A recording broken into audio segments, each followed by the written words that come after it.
It's Red Eye Radio. Gary McNamara and Eric Harley talk about everything from politics to social issues and news of the day. Whether you're up late or you're just starting your day, welcome to the show. From the Uniden America Studios, this is Red Eye Radio. Hello and welcome. He is Gary McNamara. I'm Eric Harley as we begin Bloodbath Monday.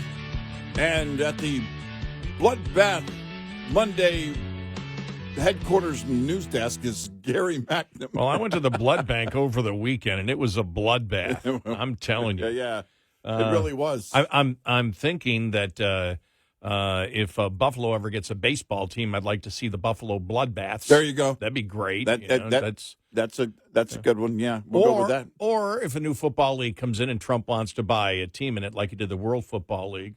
Yeah, but the city would have to begin with a B. Yeah. Bakersfield bloodbath. Bakersfield bloodbath. Buffalo. Yeah, that could be it. Boise bloodbath. Right. Yeah. Right. Yeah. As we're sitting here trying to think of cities that begin with B. Yeah. Our minds are scanning. I need another town that starts with a B. Bridgeport, but I don't think they're ever getting a team. What? Birmingham. Oh, no, that's it. Or New York, Binghamton. The Binghamton bloodbath. Boise. Bloodbath. But I'm telling you, that's the word of the It really was. Of the month. The entire weekend. Yes. Bloodbath. But as Politico.com reports tonight on the, quote, bloodbath at the RNC. Headlines calling it a, quote, bloodbath. Be a bloodbath. Not only is it going to be a bloodbath, but after they leave New Hampshire, it's a bloodbath on her home turf. That's really tough. Trump has left a lot of corpses in his wake. I mean, we can count the bodies. As part of the, quote, MAGA drive to take over Maricopa County. And the headline refers to it as an impending bloodbath. Columnist Charles Blow has a new piece for the New York Times entitled A Biden Bloodbath. 2018 midterms, you can bet that they 100% are fearing a slaughter. In fact, the word bloodbath and massacre come up frequently. The Republican Party will be destroyed. It's going to be a bloodbath. There's going to be a bloodbath one way or the other. Bloodbath for Bernie Sanders. It's been a bloodbath. They're shaping up to be a bloodbath. Head off a bloodbath in next year's crucial midterm. Off-year elections are often a bloodbath. This week's bloodbath for Democrats, a bloodbath at the ballot box. There could be a Republican bloodbath. They'll talk about a bloodbath. It's a bloodbath. I have to talk about you. And It's going to be a bloodbath all day long. Is in for a Are they getting paid to say the word? I mean, it wasn't just that a memo went out. Well, it's like they were trying to earn money by saying it. Well, I don't think you and I have ever used the term bloodbath. And I guess I didn't. And by the way, the RNC put that out, and it goes on for another 5 minutes of those in the mainstream media using the term bloodbath over and over and over and over again. And in case what you're talking about, Trump over the weekend at a rally, and he was talking about the automobile business, the EV business, and China's involvement in it. Building a couple of massive plants where they're going to build the cars in Mexico and they think that they're going to sell those cars into the United States with no tax at the border. Let me tell you something to China. If you're listening, President Xi, and you and I are friends, but he understands the way I deal, those big monster car manufacturing plants that you're building in Mexico right now, and you think you're going to get that, you're going to not hire Americans, and you're going to sell the cars to us. No, we're going to put a 100% tariff on every single car that comes across the line. And you're not going to be able to sell those cars. If I get elected, now if I don't get elected, it's going to be a bloodbath for the whole, that's going to be the least of it. It's going to be a bloodbath for the country. That'll be the least of it. But they're not going to sell those cars. They're building massive factories. A friend of mine, Mexico has taken. So there you go. I mean, it was all about the automobile industry. Now we can go into that's what was lost in it was the entire thing of, will Trump put 100% tariff on just Chinese EVs coming in, Chinese cars, any cars coming in from Mexico, because if that happened, it would cause, a complete crisis. Well, you have American car companies right now making making cars in other countries. You know, this is in Canada. Chevy is assembling cars in Canada still. So you've got, a number of American companies that are doing that. And the question is okay, if you isolate that there, it all gets down to the sausage making and what he can do and won't do. Does he need to be tough on China? Yeah, no doubt, especially when it comes to intellectual property rights. And we talked about that for a number of years. But if you're going to start just throwing down these tariffs and threats of the tariffs, here's the problem. The threat of the tariff will start changing major corporations' business plans one way or the other. They're going to look to hedge against that. If they believe even part of that is true, even if it's not 100%, they're going to start having contingency plans, and that's something you don't want. And so will other countries. Yep. And so because as we know, automobile parts are built all over the world. Mm-hmm. And so if you start putting massive tariffs on certain automobiles coming in, and again, we don't know what Trump will do. He threatened all this stuff last time and never really fulfilled any of those, right. Except for the fact in NAFTA, as we have because it was NAFTA, but the USMCA, that was 97% NAFTA. Mm-hmm. The one thing that we disagreed with it that he promoted the most was he was going to make it more expensive to build vehicles in Mexico and Canada. Yeah. And as we have said at that point, well, then you're just simply going to drive people to different countries. Right. Yeah. They're going to stay away. What you've done is you've taken away the ability to produce parts for American vehicles in North America mm-hmm. and sent it outside. Right. And that was the problem that we saw there. And as we said, the one thing in USMCA that Trump promoted was the one thing in USMCA that made cars more expensive. Mm-hmm. And that was never talked about. Right. Now, thank goodness, the Democrats came along with the EV mandate that they can't make any money on these vehicles. And that increase, whatever that increase might have been from the tariffs, got washed away with the Democrats' insanity. Yeah, they just flooded everything out, and right. and the bigger impact is from these mandates. Any move where the cost of government policy comes in is going to cost you, and right. and I think that the Democrats are hoping for things like this. But that wasn't part of the discussion because the entire mainstream media decided, well, let's lie about what he said. And mm-hmm. taking that out of context is a lie. Yeah, right. This is where you saw, and it was fascinating to watch, because within an hour, everyone was on it in unison in the mainstream media. Yeah. All taking the term completely out of context and implying if Trump doesn't win, there's going to be a bloodbath, just like January 6th, but it's going to be worse. Right. And the media across the board, and they stuck with it. Mm-hmm. Mm-hmm. And I thought one thing, because it happened so quickly, and the White House even put out a statement. How's Karine Jean-Pierre going to respond to that today? Mm. When they say, you guys took it out of, Ducey's going to ask her. Yeah. You took it out. You took this out of context. Right. You completely took it out of context to give it a completely different meaning. Right. And I think they're just going to stick to it. I think what's happening is, number one, there's pure panic in the media and in the Biden campaign. Absolute, incredible panic. I think the polls are. He's getting crushed in the polls, right. And it's still only March. And I think that's what it shows is the incredible panic, plus the decision from the mainstream media after looking at this administration, and we know they purely gaslight. Mm-hmm. And so the media has just said, well, we're not journalists, we're not political activists. We're not even political activists anymore. We're gaslighters. Yeah, right. Let's just completely take this. Look, we did it with Charlottesville, and it worked for such a long time. I still meet people today that bring up Charlottesville. Yeah, no, they're still. I was about to say they're still using that. They'll use this till the end of time. But this was the response was so massive to this, including Elon Musk on X, mm-hmm. that they lost it really quick. Mm-hmm. Because they can't win. This is something, and it doesn't seem like that the Trump campaign and also Republicans are going to let this one go, because it was all over the place. the pounding on it. They can't win this because when you hear the statement, you know what he was talking about was his belief that if China can sell in the United States, and especially with the policy of the Biden administration, right, that there'll be an economic bloodbath in the automobile industry and in the United States. Right. It was in economic terms that he was talking about. Mm-hmm. Everybody knows it. Everybody does it. Mm-hmm. And they decided to lie.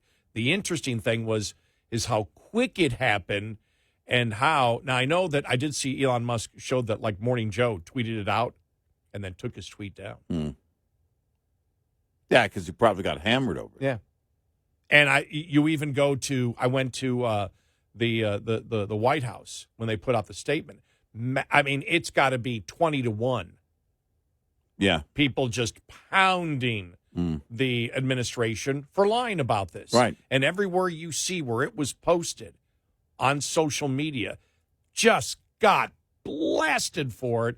But it shows now the lengths that the media is going to go to, that the media is now not just accepted lying about Trump, but they've accepted gaslighting, where they know this is all about holding the base together. This isn't about, because anybody who's an independent is going to look at this. What's that actor's name? I can't think of the guy from New York City. What's his name again? Michael Rappaport. Michael Rappaport, who talked about Charlottesville and said, my God, I was running around saying that for years. And then somebody told me, well, read the transcript.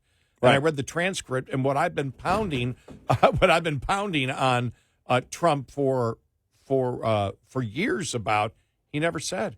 Well, I fell into the propaganda, is what Rappaport said, right, that the media was putting out.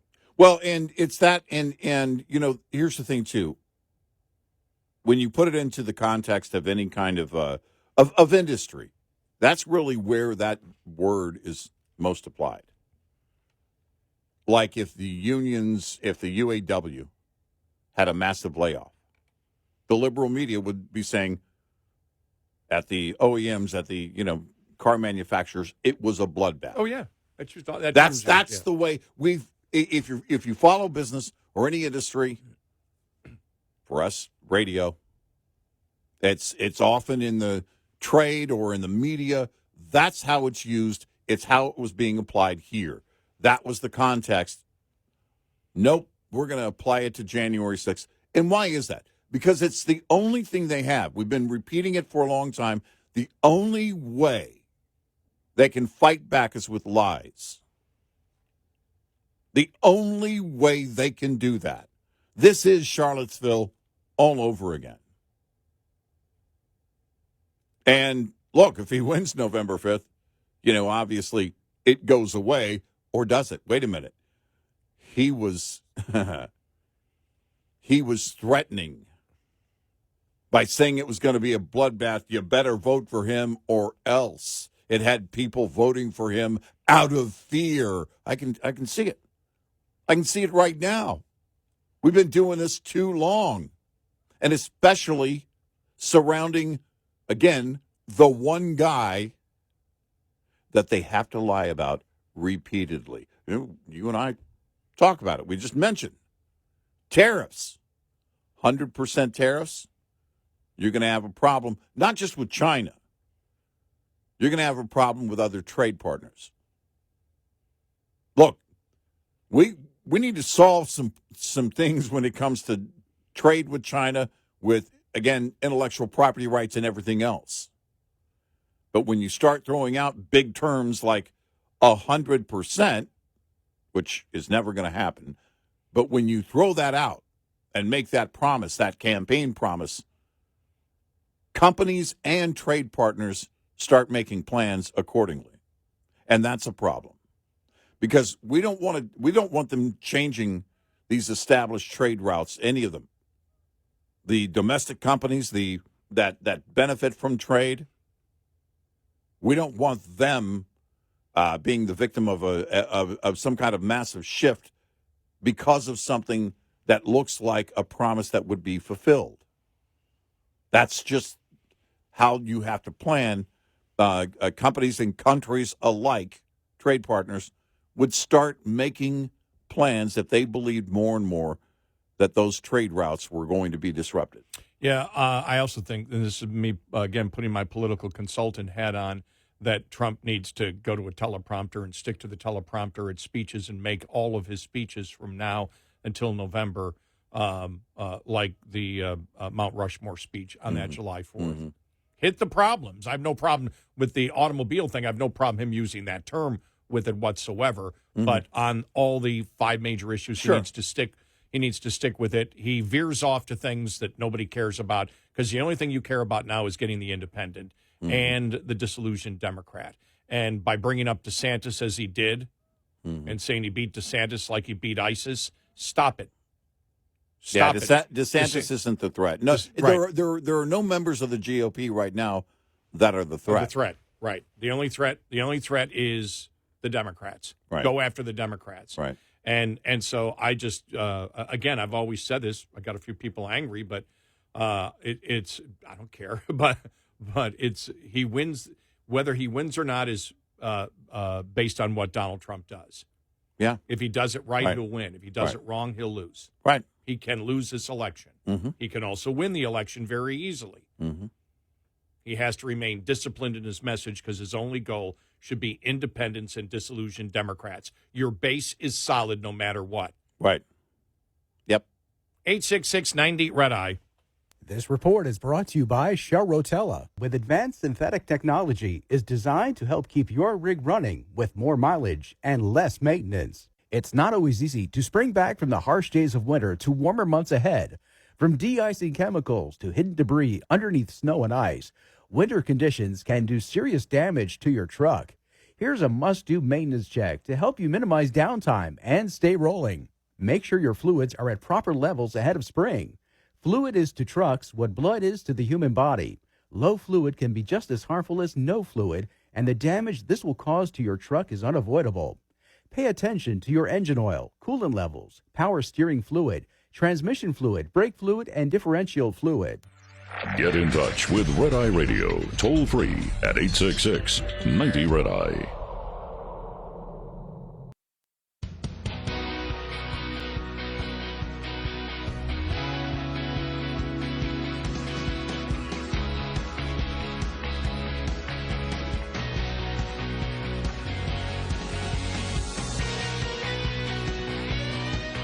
It's Red Eye Radio. He is Eric Harley, and I'm Gary McNamara.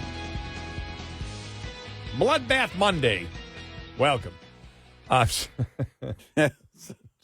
just, but it was interesting. But I will say this: Charlottesville was a long time ago, and when you've had people like Michael Rappaport and others come out and say, "Whoa," now that we look back at it, Trump didn't say it. Right. It's been long enough where it's out in the public where people know that the Democrats lied about what Trump said in Charlottesville, Virginia. Right. That time. Right. And it was so, the blowback to this was so monstrous. And you're going to see it. I mean, somebody's going to ask it. I'm sure it's going to be brought up at the White House, press corps, whatever you call them, hearings, not hearings, press conference. You'll hear it brought up. So it's already in popular culture just because the word bloodbath. The way we're just having fun with it, bloodbath this, bloodbath that, playing the liberal media saying bloodbath a billion times over a bunch of different topics. But the fact is, this is something that's going to hurt Democrats, I believe, because the entire media is sticking to it and not backing off of it. You give the Republicans, who have the truth behind them on this, the ability to pound on it day in and day out.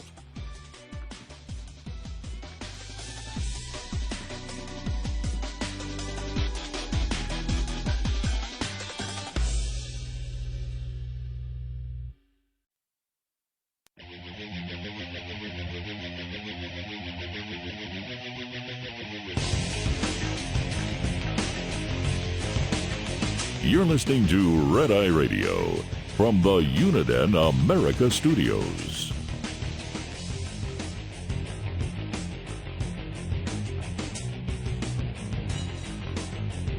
It's Friday Radio. He's Eric Harley, and I'm Gary McNamara. Welcome and good morning. I saw this here. Jeffrey Blahar, the media helping Trump by lying about him in National Review.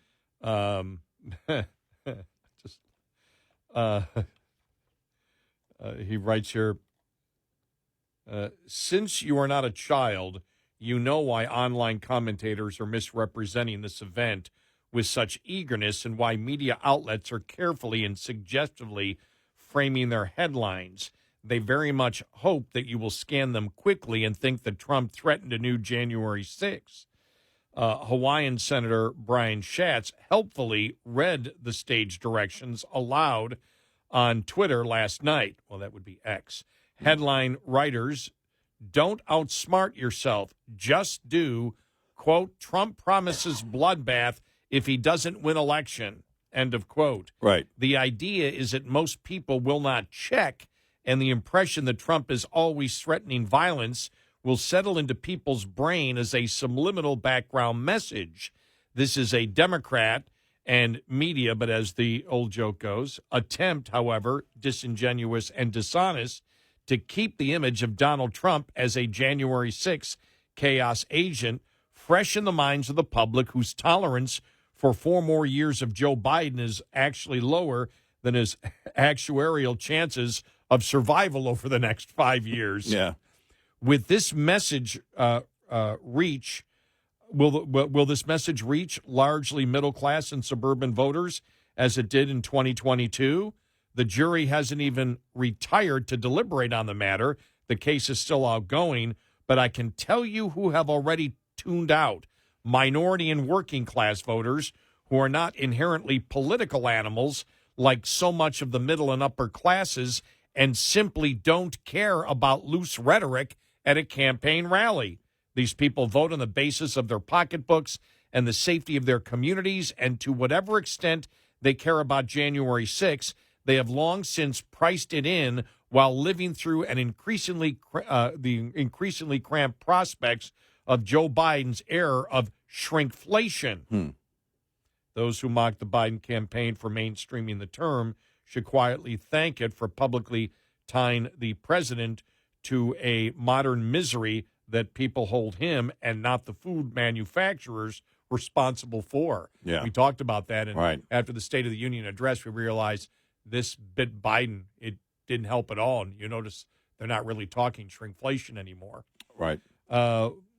Whatever case Biden hopes to make to these voters, whom he is hemorrhaging, it better be something rooted in day-to-day life rather than, hey, remember that Viking helmet guy? That was awful.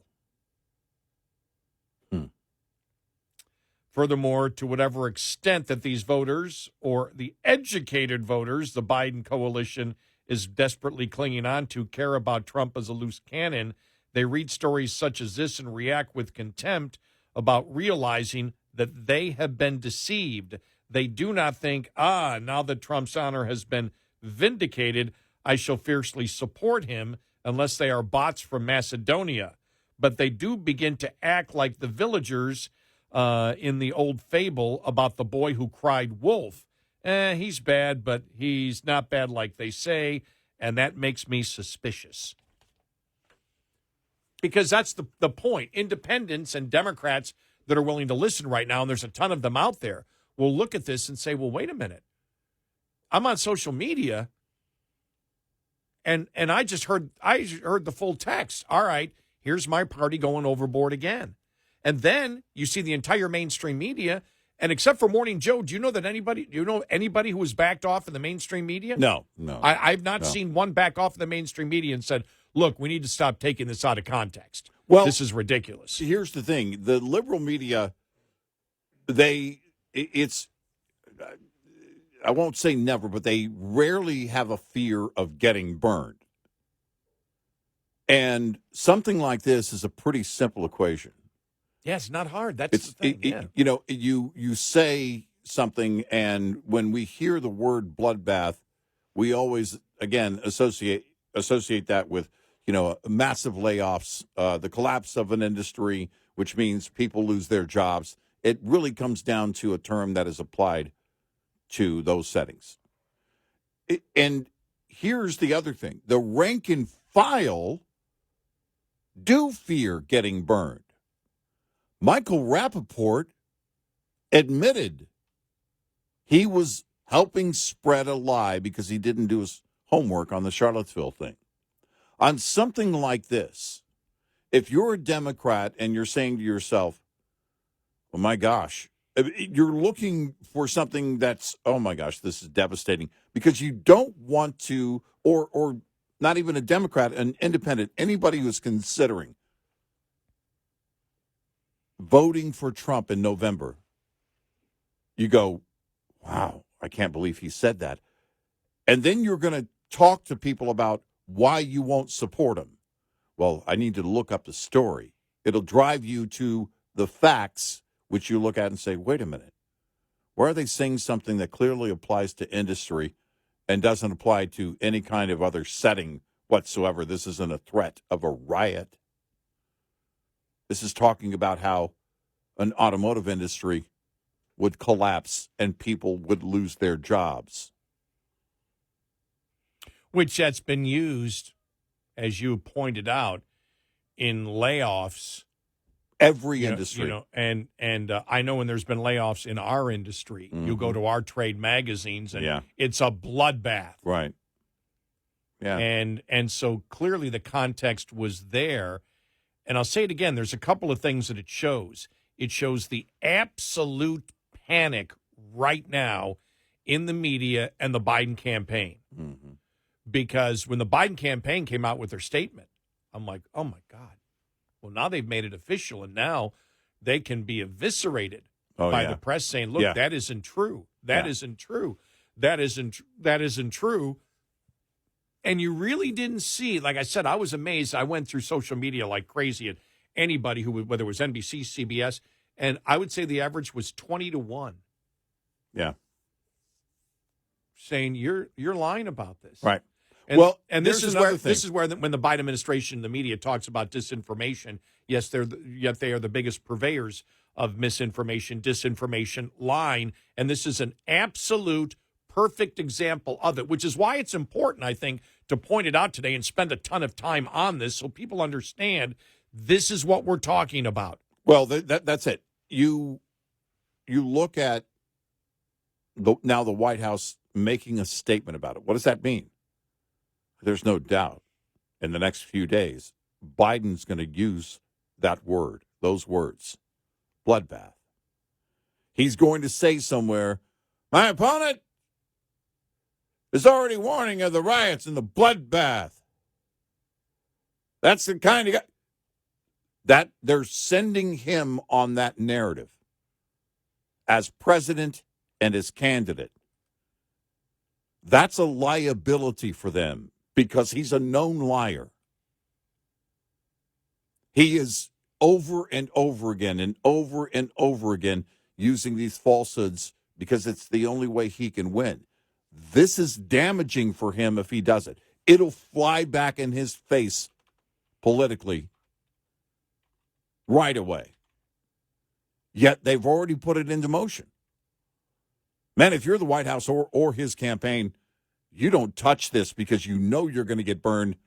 They don't care. They're going to send, and Biden specifically, here's a guy who can't even talk about what he thinks, much less get away with a lie about what his opponent said.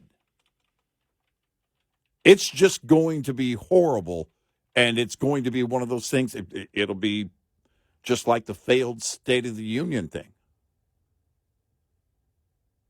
And they think this is a winner. It's clear. Statement from the White House, liberal media repeating the word over and over and over again. Why? They want to instill fear once again. This is akin to exactly what happened in Georgia with the Georgia voting, the election laws in Georgia. It's Jim Crow 2.0, and that was a lie. They were trying to instill fear in individuals. They're by lying to you and saying Trump is the one trying to instill the fear. This is how they work. because they have nothing. They have nothing they can promote, nothing at all. That's why he didn't get the bump. That's why the president didn't get a bump from the State of the Union, because he didn't have anything to promote. We've been asking for years. What is the Democratic Party? What is the president, the current president, as president in his second term, promoting, not threatening, not planning to punish or promising to punish. Everything is about punish. We'll go after, and we're going to go after, and we're going to go after. Those aren't positive messages. People want to hear what you're going to do to make their lives better. And he couldn't deliver because there's nothing he can do. He can reverse all of his policies, but Joe Biden is never going to do that. It's just right now where we are. This is exactly, this is the playbook. Instill fear, and you do that through a lie. Charlottesville was the same thing. Georgia election laws, the same thing. We're going to make it seem like all of these people are Nazis, while we also jump on board our support for terrorists, Hamas, and officially move in a way that's going to support Hamas. The Biden administration putting a port in Gaza, putting our service members in harm's way by putting that port there, and also making it easier to give Hamas aid. This isn't humanitarian efforts. This is Hamas benefiting from this directly, and they want you to believe that you should fear Donald Trump because he's talking about layoffs. By the way, when you just mentioned that, we'll have the audio. John Kirby is a complete disgrace. Yeah, seriously. Yeah, he is. The fact that he was an admiral, the fact that he served, every single day, in my opinion, he betrays the military with his comments. Yep. He should quit. Yep. He should quit. Trying to defend the other day, it was brutal. Trying to defend the $10 billion and the aid still flowing to Iran, right, was just mind-boggling. Yeah. He knows it's wrong. He knows what they're doing is immoral, is evil, will get American soldiers killed, and he's out there. You're telling me you can't get another job? Get out! You're embarrassing yourself. Right. He really retire. Is. Get out. It's really, really bad. If it was somebody who was just a propagandist, this is a guy who served very high up in the military, and to see somebody in that position doing this, it's, you feel like it's not, but you feel like he's a traitor. Well, no, he's not legally, but I mean that's the thing that comes. He's a traitor to the United States by promoting this. You're undermining national security when you say that. Yeah. So it feels very traitorous, and then makes you wonder how many people that are serving right now, still in uniform, might think the same way. You have to ask yourself, the activists. Look, I've got great respect for those who serve our country. Countless family members, including fathers, grandfathers, and so on. But if you think there aren't activists at high levels, even in the military, making decisions, then you're absolutely wrong and you're delusional. There are, and that's a problem. This is the mindset of people like that, and John Kirby represents that kind of mindset, and it's pathetic. You know what Karine Jean-Pierre is going to say today when they ask her? Well, that's the campaign, and I can't talk about it. Yes. So this is the thing they're doing now. Yeah. They're not. Nobody's responsible for anything the campaign does because the campaign and the official White House, never mix. But if Biden can go out and be on an official function and pound on Trump and claim that it's the campaign, not the administration. 866-90-RED-EYE. We'll be right back with more Red Eye Radio with Eric Harley and Gary McNamara.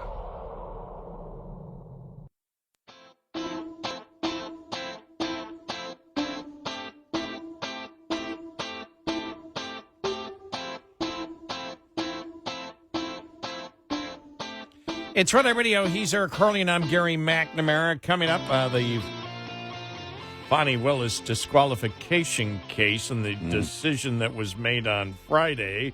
We'll get to that. Also, the race card being played in college basketball and a whole bunch more. It's Bloodbath Monday.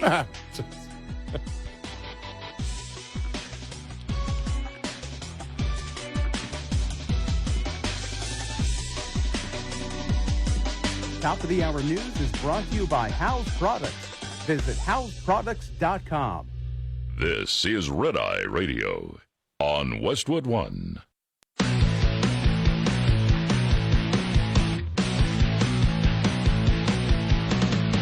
Now, it's Red Eye Radio. Gary McNamara and Eric Harley talk about everything from politics to social issues and news of the day. Whether you're up late or you're just starting your day, welcome to the show. From the Uniden America Studios, this is Red Eye Radio. All across America and around the planet, we are Red Eye Radio. Good morning. He is Eric Harley, and I'm Gary McNamara. Thanks for being here. Thank you. Thank you. Thank you. Now, that would be a cool name for a death metal band. Bloodbath. I think it's probably already out there somewhere. Yeah. Somebody probably has that name because you would think that'd be a perfect name you would want. Right. So now you're making me look. Yeah. Now, I don't know. I mean, Slayer may have bought the rights to it, but yeah, I don't. Not only that, Bloodbath is considered a supergroup. Did you know that? Okay. Bloodbath maybe I did know that. Bloodbath is a Swedish death metal supergroup. I was going to say from Stockholm. Yeah. Yeah. Formed in 1998. Yeah. Who's in it? I think I knew this at some point. I have no idea. Yeah. You don't know any of these people. I mean, yeah. From the people from Opeth. Yeah. Catatonia. And Paradise Lost. Yeah. I've heard of two of those. All right. Oh, okay. Yeah. Not my genre. So I mean, the only one metal, but yeah, the only death metal band I know is Cannibal Corpse, and that's because they were in Ace Ventura: Pet Detective. Right. Yeah. Well, the older I get, the fewer things I like that start with the word death. I try and eliminate those out of on the hobby level. You know what I mean? Yeah, I understand. Yeah. Yeah. So, but by the way, they're from Buffalo too. Just so you know, Cannibal Corpse. Yeah. Right. And the scene where he goes up on stage is a great scene. Right. In Ace Ventura. But yeah. I don't know, I'm more into live metal. Yeah. Yeah. Living metal. Living metal. Yeah. Long life metal. Yes. Extended life metal. Healthy life metal. Senior life metal. Senior life metal. Healthy life metal where you do songs about yoga, exercise, and, of course, healthy eating. Or for Oprah, weight loss metal. Yeah, exactly. That would be the ups and downs. Did you see where she explained why she left Weight Watchers? Yeah, she says she was misdiagnosed years ago. She said she always blamed herself, but it's not her fault. She has a disease. Right. She said it was a thyroid disease. And, she says everybody has a disease. And that's not true. Well, death is getting back to the death thing, death is a pre-existing condition. It is going to happen. It's just a matter of when. So we all have that going for us. We all have that to look forward to. Yeah. Yeah, I always wondered about those mob guys, that were in their 80s and were still putting out hits. And it's like, you're not too far from death. Are you thinking about the consequences of all this murder stuff? Right. It's like they don't seem to worry about that much. No. Well, I want more money. I'm 92. That's the thing, is that whole Goodfellas thing. The Henry Hill story, it's like, okay, I'm sorry. You chose to do that, or you were forced to be doing it? When you jump, knowing that eventually it's going to come around. I mean, it's got to come around to you, or that's your daily life. And in the back of your mind, it's like, okay, it could happen at any moment. And the goal is to rise within the organization, which then in turn makes you a bigger target. Right, which increases your chances of being assassinated. Yes. And for something stupid, being assassinated. Right. I don't know. It's me. It could be just me. I would look for a career in something else. I would just have to respectfully, and I do mean respectfully, with all due respect, I would just have to say, no, thank you. No. It's going to be interesting to see where it goes. I'm really fascinated to see where this whole bloodbath thing goes this week because, as we know, the mainstream media took it completely out of context, which means when you take something out of context like this on purpose, you're lying. Yeah. That's disinformation. It's misinformation. Right. Everything has context in it. Mm-hmm. And I learned that a long time ago. Mm-hmm. And that's one of the reasons I will never do a taped interview the rest of my life. Because I got burned on Nightline going back, wow, how long ago is it now? Almost 30 years? Yeah. Back when people knew what Nightline was. Yeah, for a local thing that happened that they were accusing of.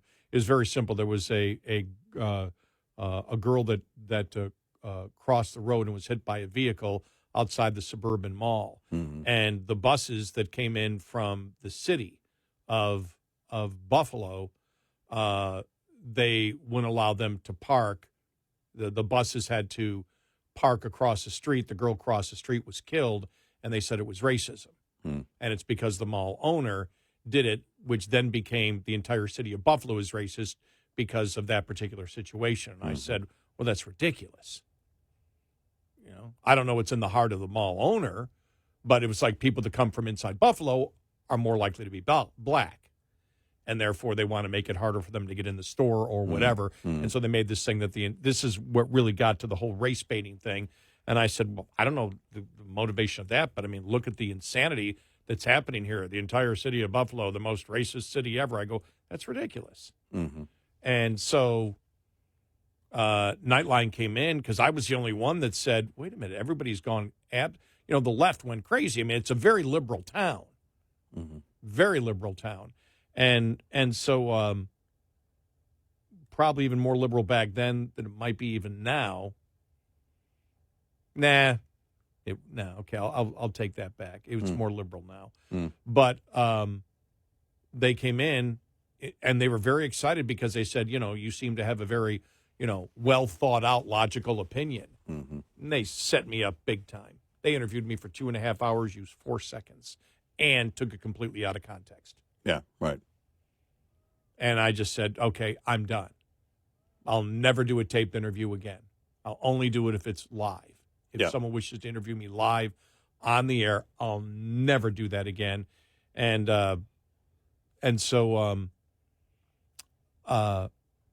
when you see this being taken out of context the way that it is, but it's so obvious that it is, they have to, after about an hour, everybody was gaslighting. Because after an hour, that's when it came back, well, here's the full context to bait that, and they couldn't. Right. And it's almost as if, if Trump said bloodbath, it means, even if it was in the sentence about automobiles, well, it meant bloodbath like January 6th.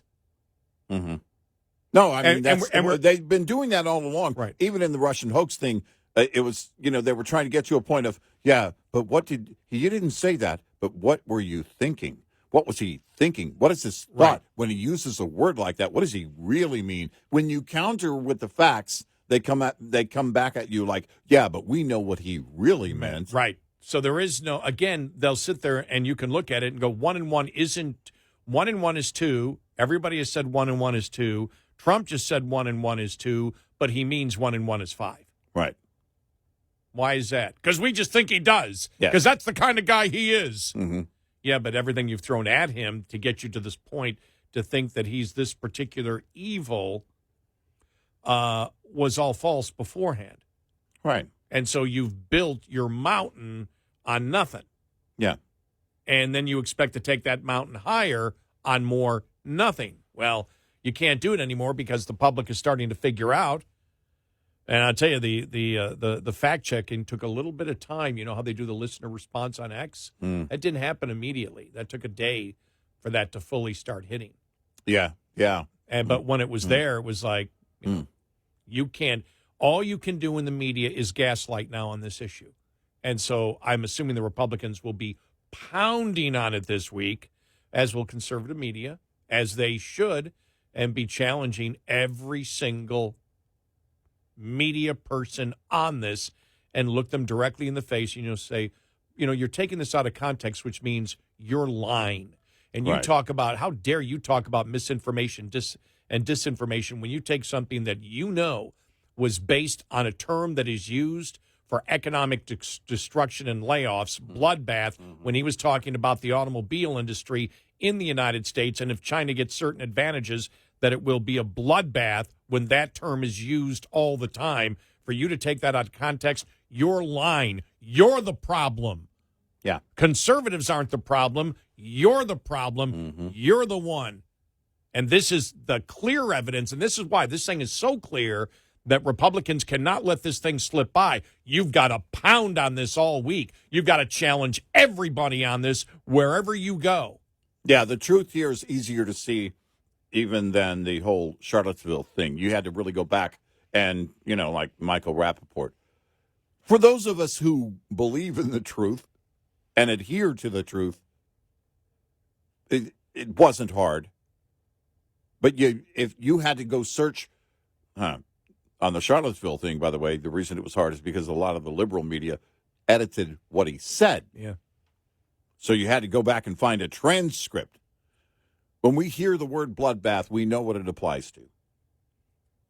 We know what it applies to. We hear it all the time associated with industry and layoffs. It's been used for years.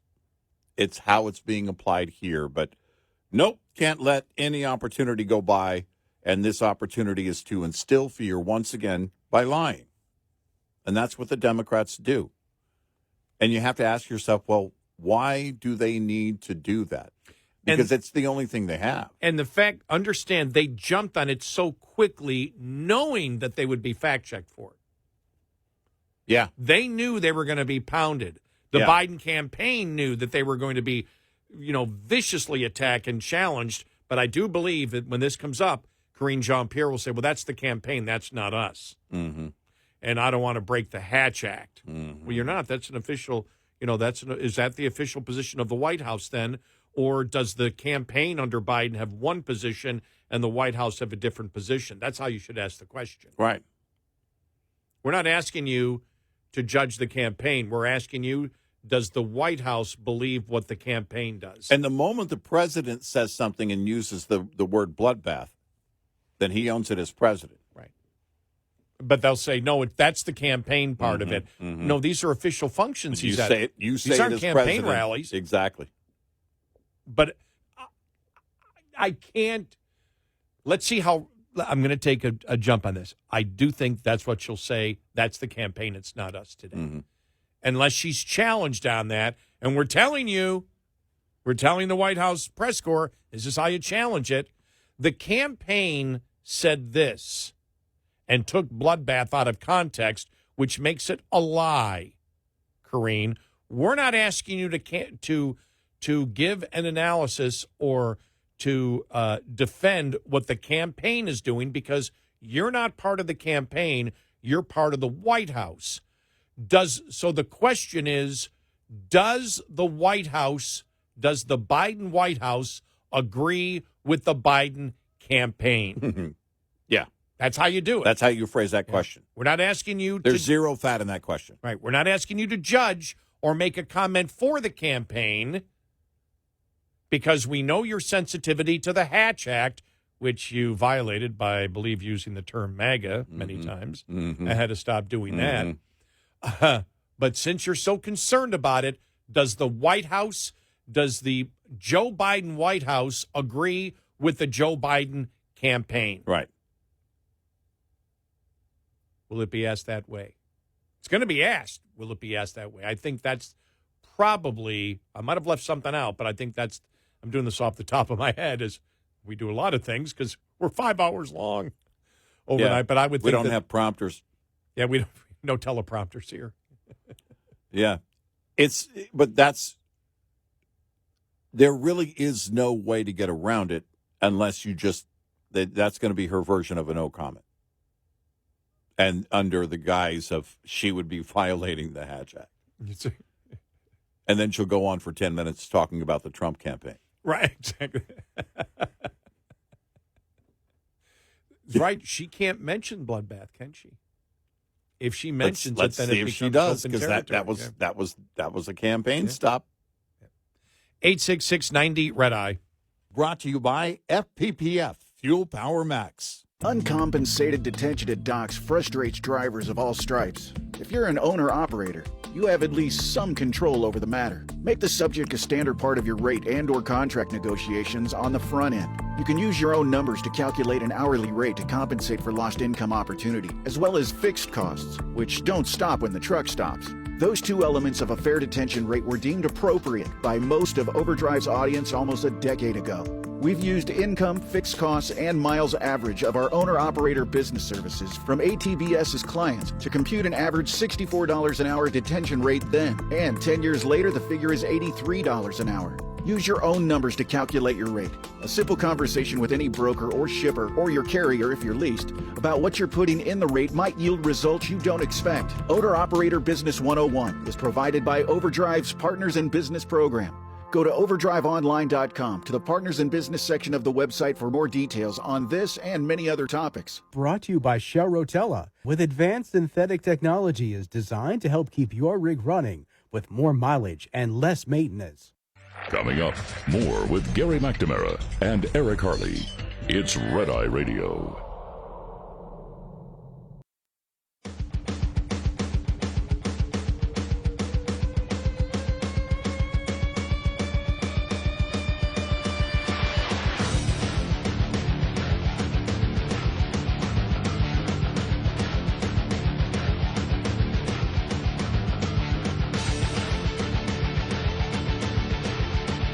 It's Red Eye Radio. He's Eric Harley, and I'm Gary McNamara. The Fani Willis case. We'll have some great audio coming up. Andrew McCarthy was on the Megyn Kelly podcast. He was great. Yeah. But a lot of the focus was on the comment that the judge made that he described Willis and Wade with and what they did, the odor of mendacity, which is lying. The odor of lying throughout the entire thing. Right. The mind-boggling thing, and you saw the comparison, it's like two people commit murder, and the judge says, okay, I believe that you were responsible. One of you will be convicted. Who's going to go to jail? Which one? You guys choose. Right. That's what it was like. No, that's it. That's it. Look, clearly a wrongdoing here, but we'll cut it in half. And what I found fascinating and very ironic is Fani Willis is going after Trump with the RICO law, which is based on conspiracy, which is based on the fact that the Trump campaign is a criminal entity. Right. Is it like a crime family? Right. And you can't make that case. Yeah. That's why that will never, I don't know, you might be able to find an Atlanta jury, but that's never going to pass appeal. Ever. Right. Because it doesn't fit the RICO laws. A campaign is not a criminal enterprise. There may be criminals inside a campaign. That doesn't make that again, what the RICO law is supposed to be for, which is true criminal enterprises that only exist for one reason, and that's to make money through crime. Right. And so we'll get to more of this coming up here.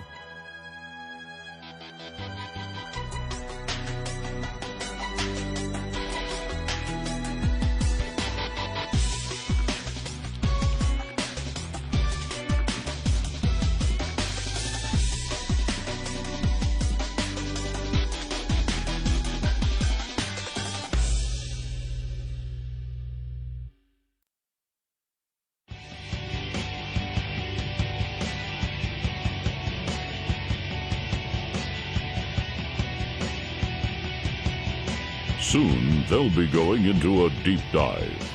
Make time. Red Eye Radio.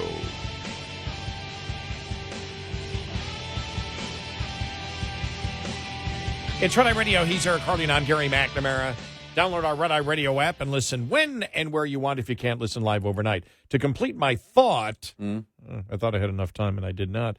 I was saying, isn't it interesting with the Fani Willis case that she is bringing basically a conspiracy charge, a RICO charge of conspiracy that Trump was involved in a criminal organization, which was his campaign. Right. Which, again, it's not a RICO charge, but that's what she's going after him for. And yet, what the judge told her is either she had to leave the case or Wade, the prosecutor, had to leave the case because he was afraid of future conspiracy.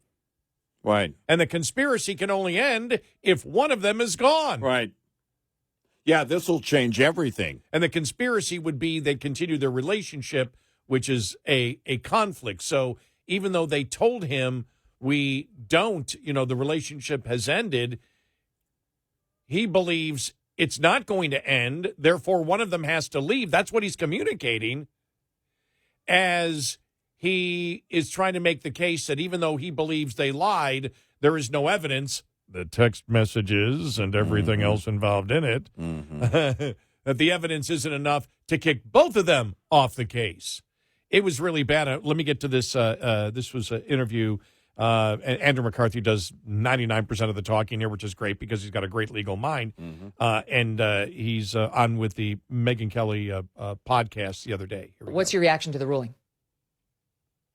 Well, as a practical matter, I think it's the best thing that could have happened to Trump and the co-defendants, because she's just destroyed in terms of her reputation, which she deserves by the way she conducted herself, but she's still in the case. And my thing with this from the beginning, Megan, has been I've tried to explain to people on the basis of this sprawling blunderbuss indictment that she's incompetent, that she's indicted a RICO case that's not a RICO. She's tried to do an overarching conspiracy that's not a conspiracy. And, everybody sort of says, oh, okay, well, that's and then we see this situation where, you get an up-close view on how these guys operate. And you have to ask yourself, after watching this performance, do you really think these guys can run a RICO case, which is a sophisticated criminal prosecution? So from Trump's perspective, it seems to me it's like a triple play for him because she's a tainted prosecutor. This is an issue that I believe you can appeal. I heard you and Alan talking about this at the end. I think. See, that's right there, that they can appeal this up, which, again, extends everything. Yeah. And right. Yeah, let's continue. You can appeal this under Georgia law, so he also gets the delay that he's looking for, but he gets to keep her in the case, and she'll screw the case up. So I don't see how, legally, I feel very differently about it. Legally, I think the judge is off his rocker. I've never heard of a thing where you have a conflict situation and the judge is oozing off every page is that there are lingering questions, continuing questions, the cloud over it, the scent of mendacity. Those are the cases where you disqualify the person. I mean, if you have a situation like the classic one in that I saw many times in federal law, especially if you're doing like drug cases and racketeering cases where you get some dirty lawyers occasionally, is if you have a situation where the lawyer and the client are both under investigation by the same prosecutor's office, the lawyer has to get out of the case because he's got a motive to curry favor with the government that lingers throughout the proceedings. So with every decision that the lawyer makes, you have to try to decide, is he serving his own interest or is he serving the client's interest? And even though it's not as obvious, that works the same way for the prosecutor as it does for the defense lawyer. She's got a lot of problems here. She's got potential federal investigation. She's got potential state investigation. She's got professional investigation. And she's got a lot of motives that are her personal motives that may collide with some of the things that would be best for the case and best for Fulton County. That's the kind of case where there's such an appearance of impropriety, the lawyer's got to go. And you don't solve it by taking out half the problem. There you have it. It was so bizarre when I saw it. I thought, what? It's like a half decision.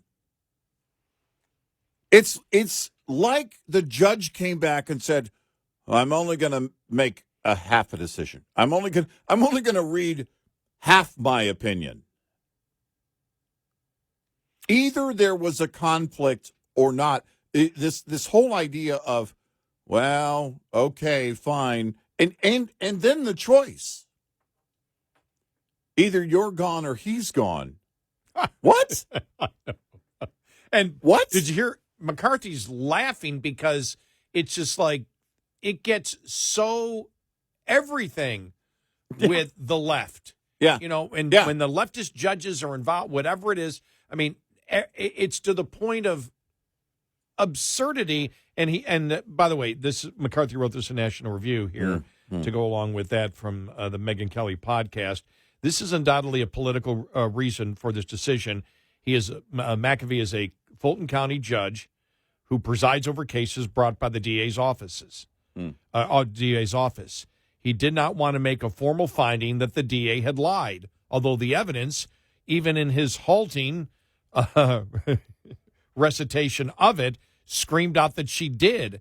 So instead, he described the odor of mendacity, that means the odor of lies, that lingers after the spectacle of the hearing that featured Willis's unprofessional testimony and tremendous lapse in judgment, yet he couldn't bring himself to say for sure that she lied, though he pointedly implied that various legislative probes and professional ethics inquiries were apt to take that step. Alas, the judge wants to have it both ways.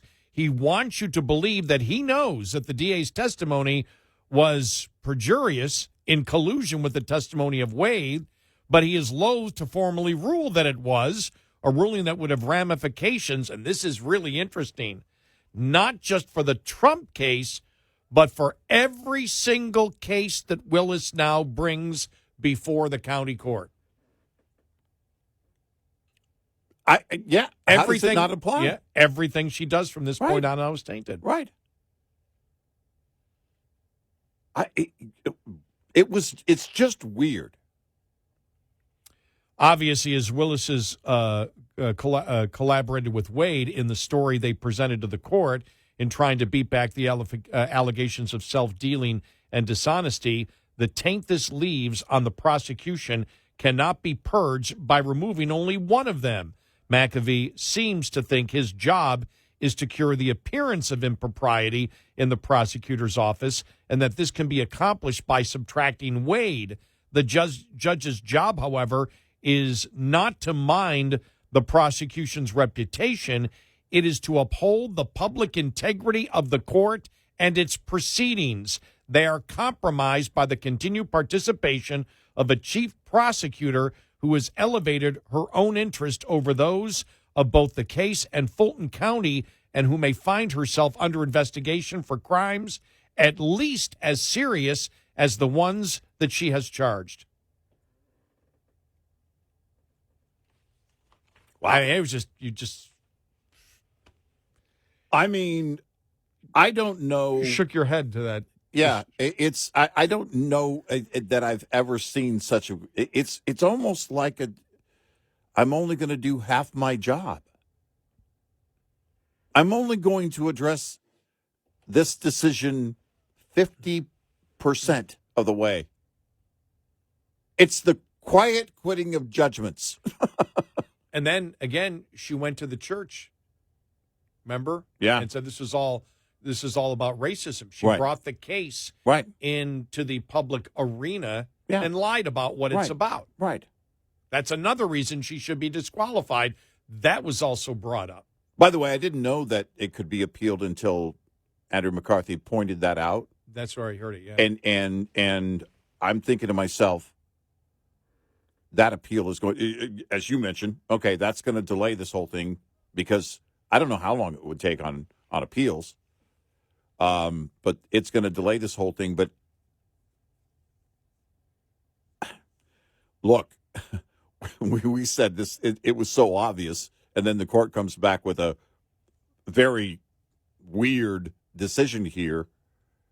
So we don't know what would happen in an appeal, but there's a decent chance at this thing in the appeal, and this part of it, dealing with Fani Willis, is going to come back in Trump's favor. I don't know. I mean, well, how can the state or the county allow her to stay? Forget about the Trump case. You now have a cause for an appeal for any case that is brought up based on the fact that she lied. Right. Because if the judge didn't think that she lied, he wouldn't have said, one of you have to go. Right. Yeah. And so this taints, you can't have this in a prosecutor's office. This taints everything. Forget about Trump. Every other case that she brings forth, that she prosecutes, is now possibly tainted. Yeah. Right.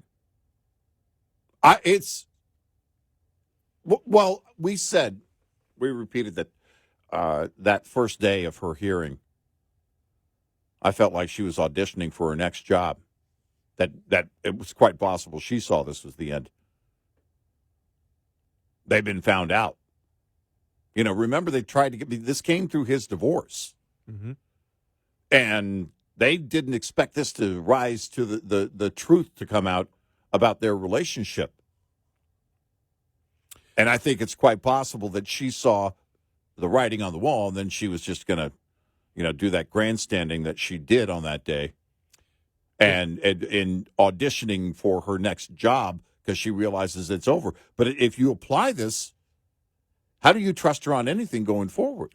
Well, and then this gives Trump the opportunity. Mm-hmm. Think about this, and this is why the initial analysis was like, whoa, and then afterwards it's like, yeah, but this still isn't good, because if he can appeal this, as Andrew McCarthy says he can, this decision, this thing just carries on, and he can just drag her. You get more information, and the longer this goes on, the more information you get about how this was all just a setup. Right. And it's exactly what Trump needs, and so it shows again how the insanity of the left, how the TDS, and you saw the TDS with, the whole Trump, bloodbath comment, where all of these things end up to his advantage because of the absolute insanity of the left. Right.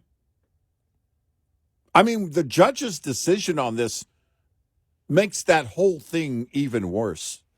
And then when you see, for example, Wade and her on the stand, which was just horrible, and you think to yourself, these are the type of people prosecuting you in Georgia. Yeah. Wow. Yeah. Wow. It is just... Well, I tell you, I mean, that can make it so you don't do anything to possibly... This could deter crime. You better be squeaky clean on everything, because they'll come after you for anything. Right.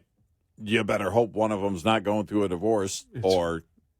I mean, seriously. No, you better hope one of them is going through a divorce at that point, so you can get more information on their own conflicts. Yeah, right. Great point. That'll be your defense. Right, exactly. Because that's basically how this whole thing went down. it was discovered, and when it was discovered, but it's just a bizarre decision that comes down from this judge. Absolutely just bizarre. I know. 866-90 Red Eye.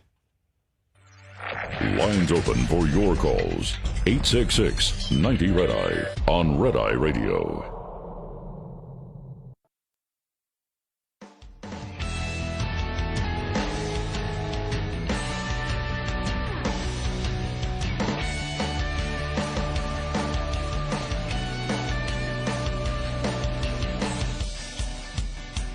It's Red Eye Radio. He's Eric Harley, and I'm Gary McNamara. Really, and with the incredible thing, we'll talk more about it, but when you look at the whole Fani Willis decision, the odor of mendacity, again, the odor of lies is what Judge said, believing that both lied and that it possibly could continue, so one of them had to go.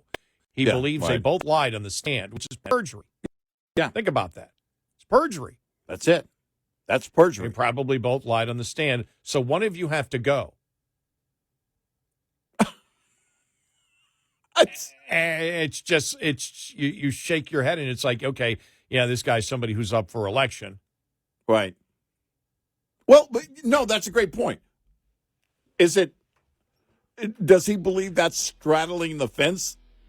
That politically that's the neutral territory to be in? Because it's just weird. I think it hurts him.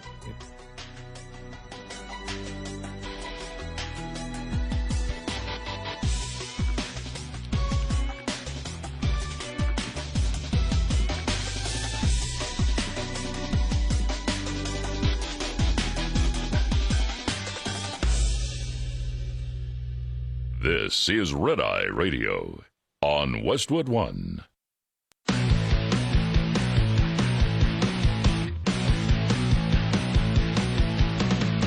Now, it's Red Eye Radio. Gary McNamara and Eric Harley talk about everything from politics to social issues and news of the day. Whether you're up late or you're just starting your day, welcome to the show. From the Uniden America Studios, this is Red Eye Radio.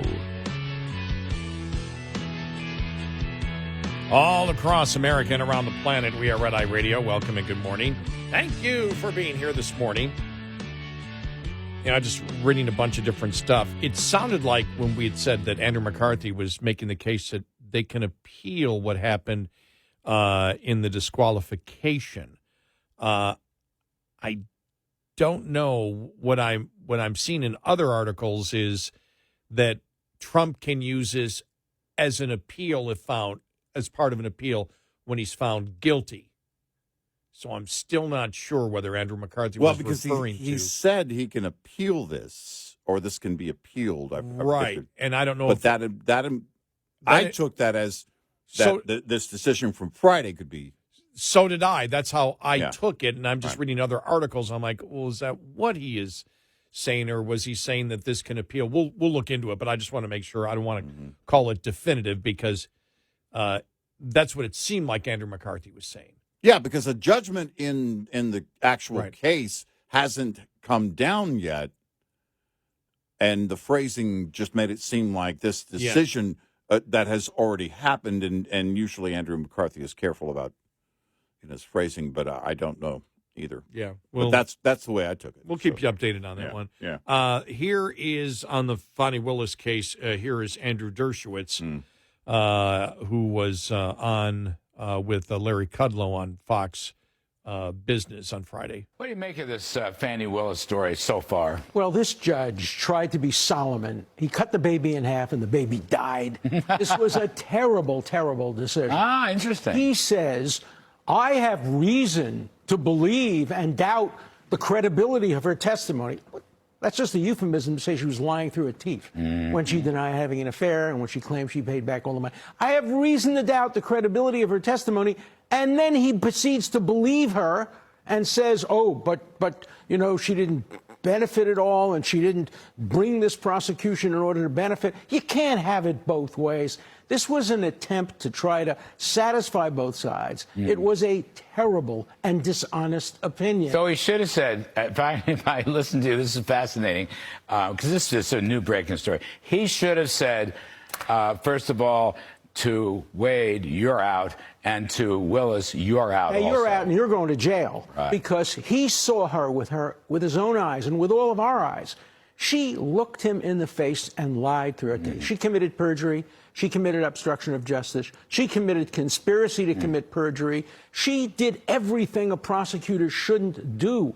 The idea that she started her affair years before she appointed him, and then the cell phone records. They don't lie. There are people in jail, people on death row, on less convincing evidence. 20,000 text messages. Unbelievable. And cell phone records that show him driving toward her house, getting there at about 10 o'clock at night, staying until 4 in the morning. That was a long Scrabble game. And then leaving, going home, and she calls him to get home. No jury in the world would have believed that testimony, would believe her uncorroborated testimony. Oh, I paid him back every penny. No, I didn't keep a record. I have no withdrawal or deposit slips. I didn't take any photographs. I didn't even make a note of it. Just trust me. I'm such a truth-telling person. After all, didn't you see me tell the truth about the affair? Why don't you believe me now? No, he shouldn't have believed a word she said. He should have disqualified her and recommended her to the district attorney for prosecution in a different count. So there. Yeah, you said Andrew Dershowitz. Alan Dershowitz, and I know you meant Alan Dershowitz. I said Andrew. We were talking about Andrew McCarthy before. We get our great legal minds mixed up every once in a while. But it's so funny that he mentioned splitting the baby, because it was the first thing that occurred to me on Friday. What kind of bizarre splitting the baby is this? Which means, all right, basically you make a decision or you come to an agreement. You know, if you're negotiating something in a case, usually in a civil, or not usually, but often in a civil case, okay, we'll split the baby and we'll do this. In other words, you're basically trying to satisfy both sides. But the way he phrased it, you know, you cut the baby in half and the baby died. And it was weird, because that's on Friday. I'm thinking, how in the world does this make sense? And so I was glad to hear, you know, that the analysis coming out from those legal experts, throughout the day on Friday and over the weekend was exactly what we thought it was. It was just bizarre, and nobody understands it. And you're trying to satisfy. It's like some weird neutral decision making thing, and I don't know where it goes from here, honestly. But at the very least, any decision that comes down in the Trump case itself that Fani Willis brought against Trump, that appeal is going to be, I think that appeal is going to be pretty easy, pretty obvious. We'll see. We can't make predictions because of, well, in part because of decisions that, like on Friday, and other things that, you know, that impact this whole thing. When Trump derangement system or syndrome completely annihilates your legal mind, your legal experience, even outside of agenda. I don't know what the agenda is of the judge that made this decision on Friday. I have no idea. I think he was just trying to, again, appease both sides here. He's got an election. Stupid. He's got an election coming up. Yeah, it's new. Yeah, well, that's always in play. But if you're delusional to that point, it's like, all right, then great. You just, to me, that's damaging to you, because it tells me you really shouldn't be on that bench. If you can't make a clear decision on something like this, and admittedly, I mean, you recognize that they lied. The proof is there that they lied. All right. And then it's not that okay, this person, this, you know, of the two, Wade or Willis, Wade has to go. Wade cannot do this, or Willis has to go. It's okay. It's one or the other. You choose. What? What? And then I saw the other day on CNN where CNN legal analyst relating to the Seinfeld episode, he took it out. Jeffrey Toobin argued a Georgia judge's criticism against Fulton County District Attorney Fani Willis in his ruling marks a very good day for former President Trump because the case is going nowhere. Today was a very good day for Donald Trump. The case is going nowhere. Mm-hmm. You've heard that a lot, and you wonder what the next move would be. Now, what would the next move be? Is she going to say, what happens if she says, I'm going to continue on this? And what do they mean? What did Toobin mean? Because the article doesn't say. It says, all of this Fani Willis has hung on, but this case is going nowhere. But they don't in the article give the explanation as to why it isn't going anywhere. What if she comes out tomorrow and says this case is going to continue on? Now, we know that there's a bunch of state agencies looking at her. Mm-hmm. And I would have to just imagine the state AGs looking at this going, my God, she committed perjury on there. We cannot have this happening. Because as we have said, forget about Trump. Every single case that comes before her now, every defense lawyer will say the district attorney office is built on lies. Yeah. Everyone can use what she has done for possible appeals of their conviction. Right. You can't have that. No. No, you cannot. And which is what we thought really because of what we learned about her. And we thought, well, if she's willing to do this, and she ran on, I'm going to get Trump. And then, know, we saw everything that happened with her, now ex-boyfriend. And how all that went down. They were doing this to enrich themselves and fulfill their political agenda, their activist political agenda against Trump. We looked at her as tainted to begin with, but when you apply this to anything that she's going to bring, oh man.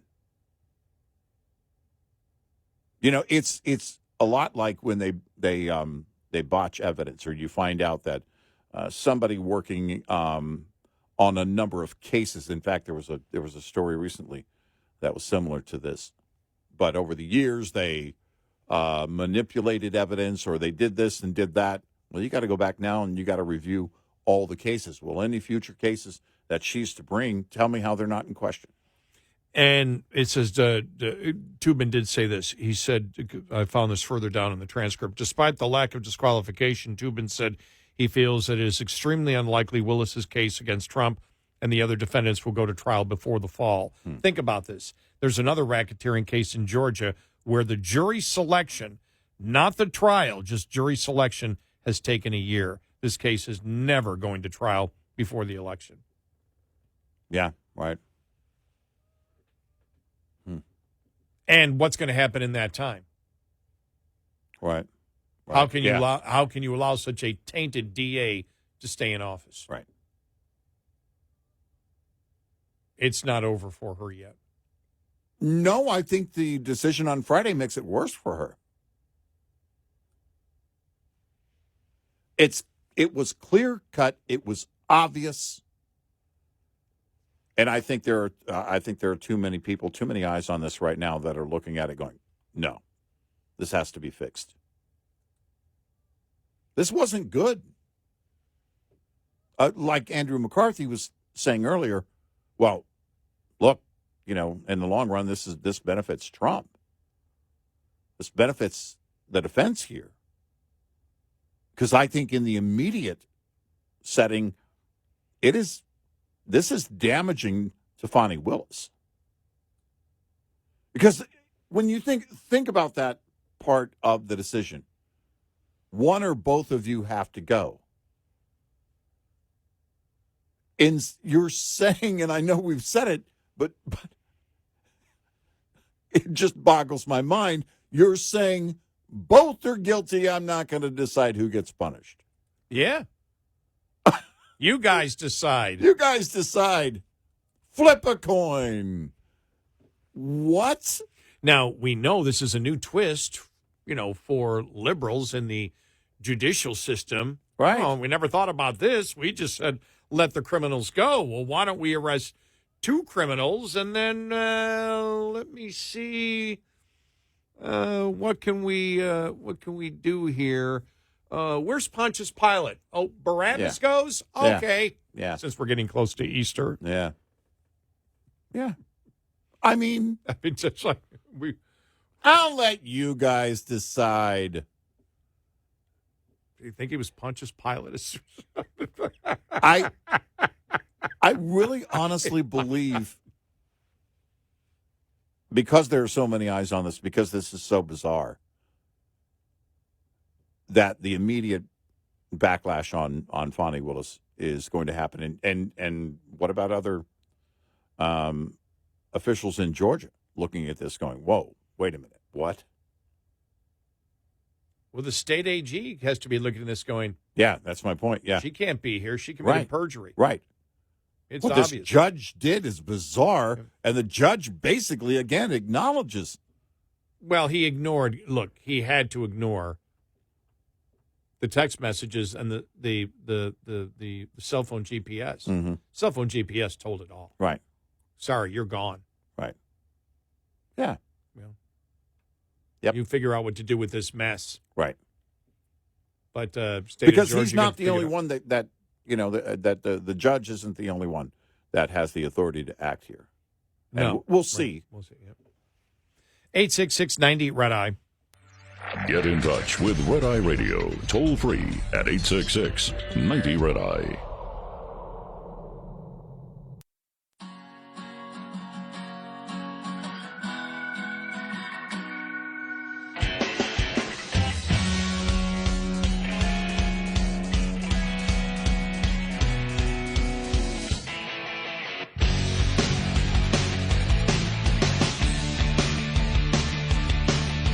It's Red Eye Radio.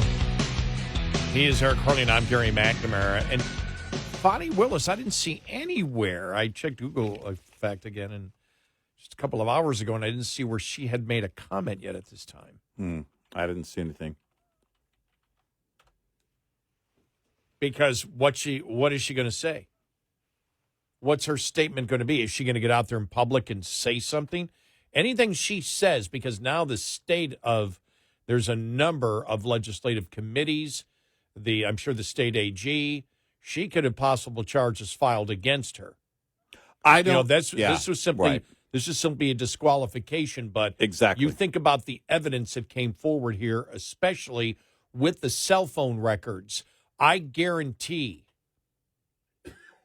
that even within her own office, the assistant DAs look at what she did here and say, my God, she may taint every case that we ever do. Yeah. And you know something, with the evidence, they're prosecutors. They know what they can get prosecutions, what they can get convictions on. Yeah, oh yeah. And the state AG, the same thing. Mm-hmm. And you're looking at this going, the cell phone records, she lied on the stand. Right. She's gone. Right. That's perjury. This is slam dunk. Cell phone records like that are slam dunk. Yep. And at the minimum, for one of the legislative or county organizations or the state bar to look at her and say, sorry, you're disbarred for this. Yeah. So, I don't think this is over. Is a case going to go forward? Is she going to make these loud public statements? The judge went after her for what she said in the church. Well, it's saying that if the trial continues, they may put a gag order on the judge, or excuse me, not on the judge, on the prosecutor. Right. Every move she makes is going to be in hyperfocus. So I don't know. I don't know how she goes on being on this case. It's one thing to remove Wade, but she's the focus.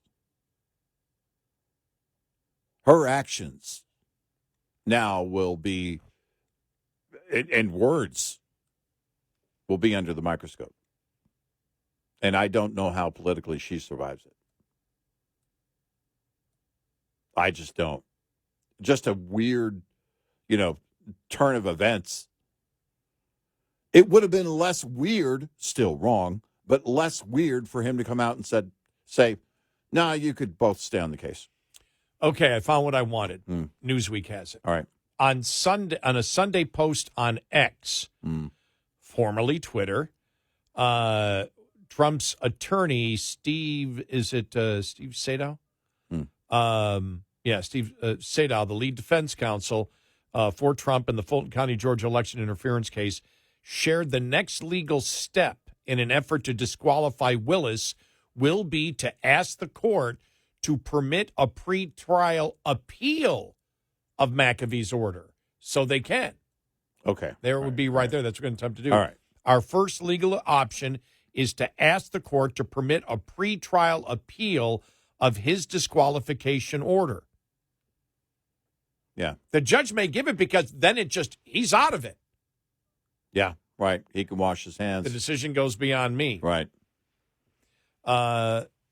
The attorney's next step for Trump comes in response to somebody on X who asked, what further legal options to disqualify Fani, which is a question we have. Right, yeah. A little more on this coming up.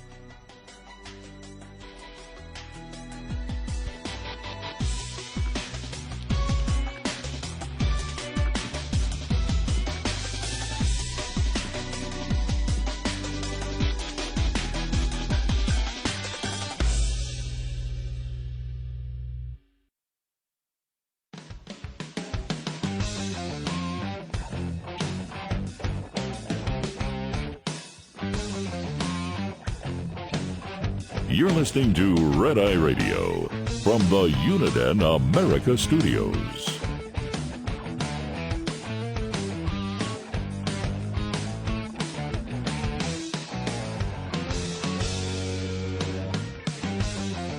It's Red Eye Radio. He is Eric Harley, and I'm Gary McNamara. Welcome and good morning. So, apparently, yes. Apparently, that is the plan of Trump's legal team. Is according to his lead lawyer, that they will try to get a pretrial appeal. His lead lawyer shared the next legal step, said the next effort to disqualify Willis will be to ask the court to permit a pretrial appeal of McAfee's order. Now, do they ask McAfee for it? Or do they go to the court above him in the state? I guess that's what you would do. Our first legal option is to ask the court, what court, to permit a pretrial appeal of his disqualification order. That's what I don't understand. Do they go to McAfee's court and ask for the appeal? Does he have to approve? Now, normally a judge in a decision doesn't get to say whether there's going to be an appeal or not.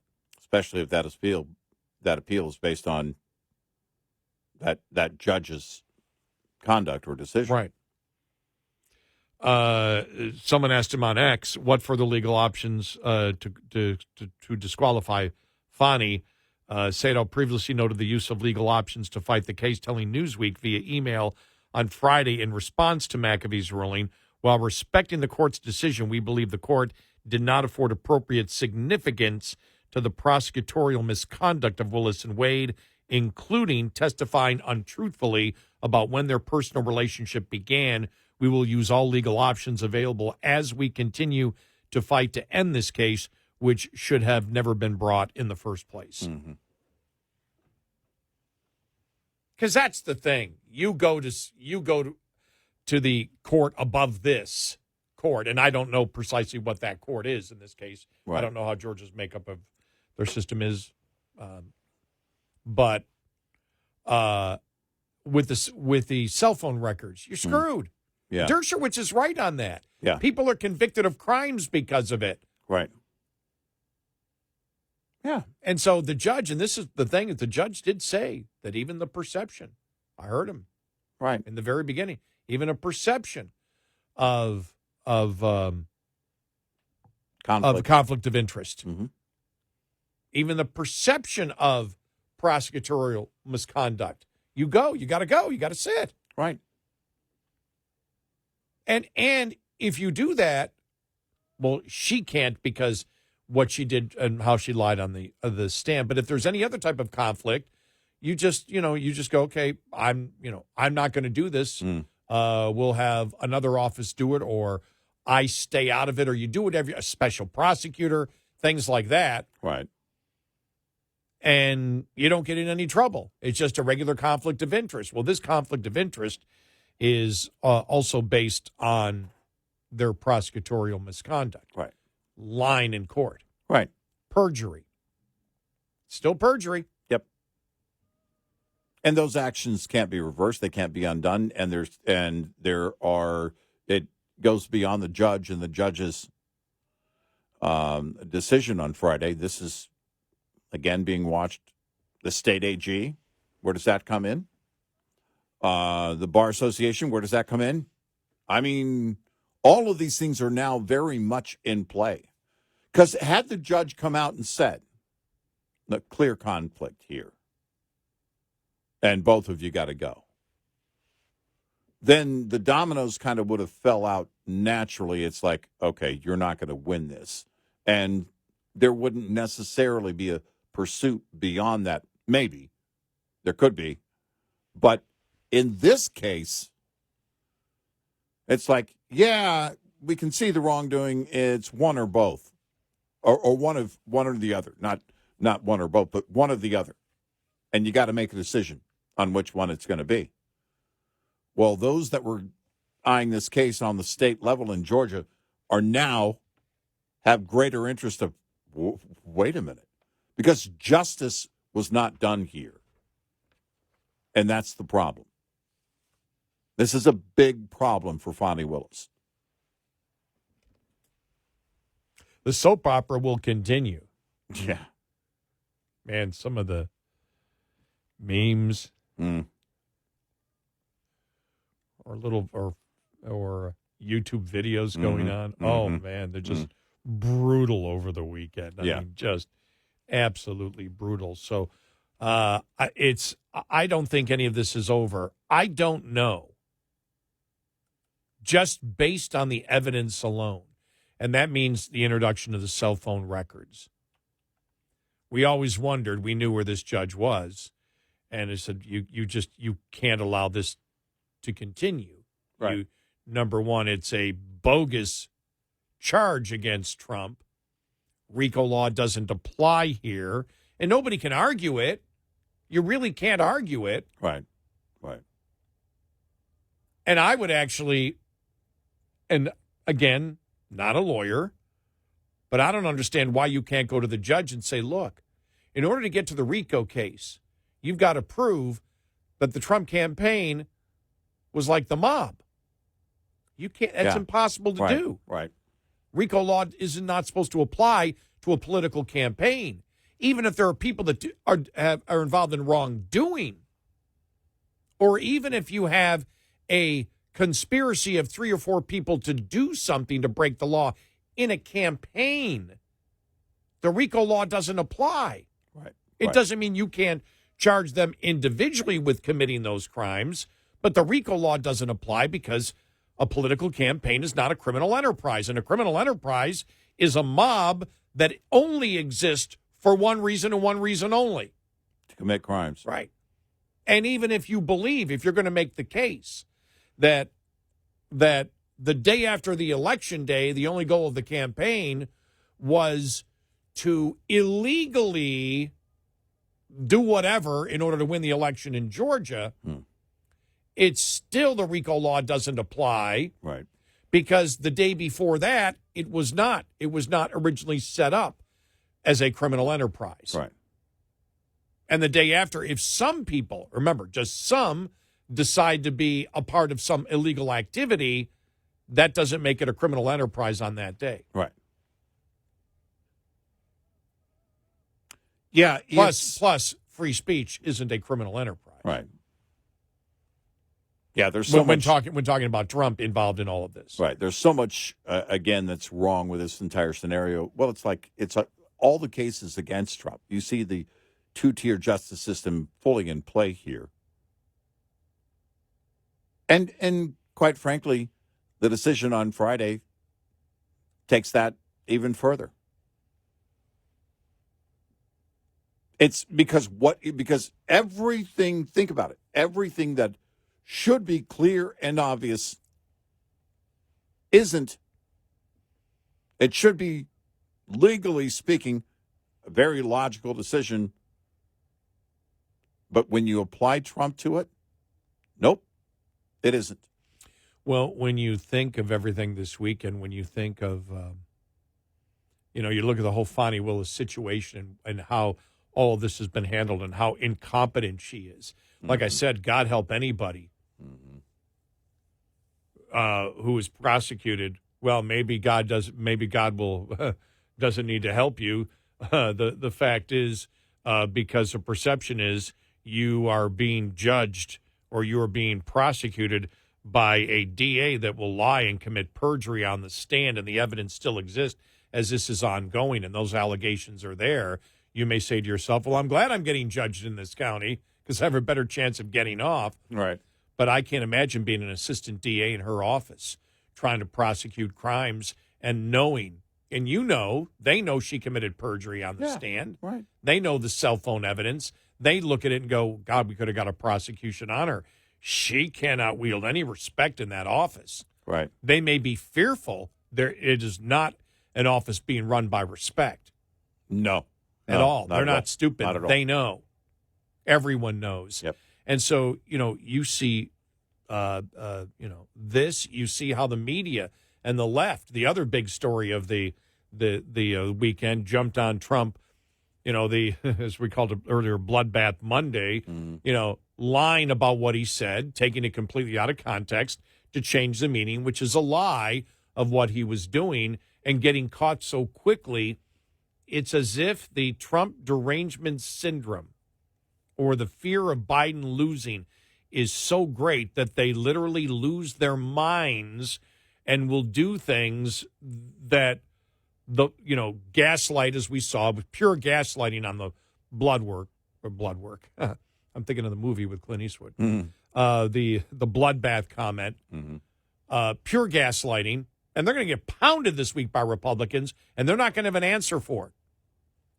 No. And this here, where she gets to the point where she's committing perjury, I believe she committed perjury. I agree with Dershowitz. She committed perjury on the stand.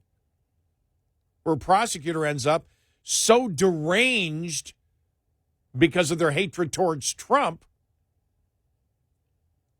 where right now she's in worse trouble than Trump. Right. Legal trouble. And Friday did not help at all. No. Just makes it worse. Because it extends it and gives... Look, we know the evidence showed she lied. The evidence showed the relationship started a lot earlier. Yeah. Right. Yeah. Yep. And we know that. And any reasonable person who looks at it knows it. Yes, any reasonable prosecutor. Right. So this stays now. This doesn't go away. And if they get an appeal on this, I don't see how the appeal goes any other way. And with all the investigations going on in the state of Georgia on Fani Willis, she's done. Yeah. Yeah. I don't see how it continues. I don't. No, I don't either. No, this is going to be a very bad week for her. It is. And I think it's going to be a very bad next couple of months for her. Well, yeah. But I think there is an immediate effect here that can't be denied. Wade's out. She's there. Spotlight now strictly on her because justice wasn't done. Every other interested party now is boom. And since this thing has started, every time she has opened her mouth, she's done something wrong. Right. Yeah. When this started, when the cameras and the attention were being paid to her and Wade, every step she took was the wrong step. Going to the church and politicizing it, wrong step. Where the judge, think about this, where the judge is actually communicating that if this continues and she's the prosecutor, they may be a gag order on the prosecutor, and he didn't mention Trump. Right. This is how bizarre it's getting.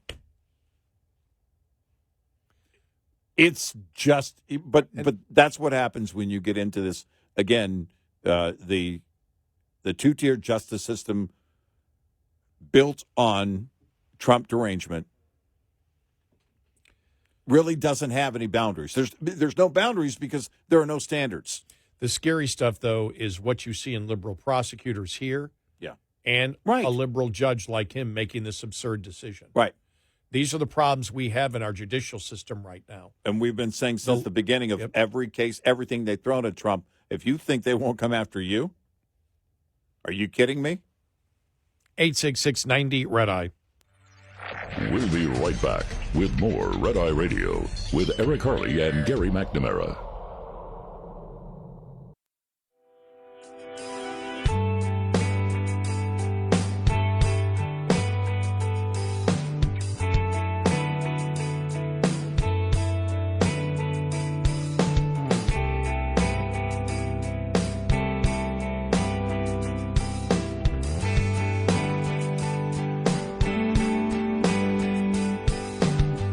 It's Red Eye Radio. He's Eric Harley, and I'm Gary McNamara. Okay, we go back to the administration in Iran coming up following the top of the hour, and more billions going to Iran because that's what the administration wants. How did they respond to some accusations? We'll get to that.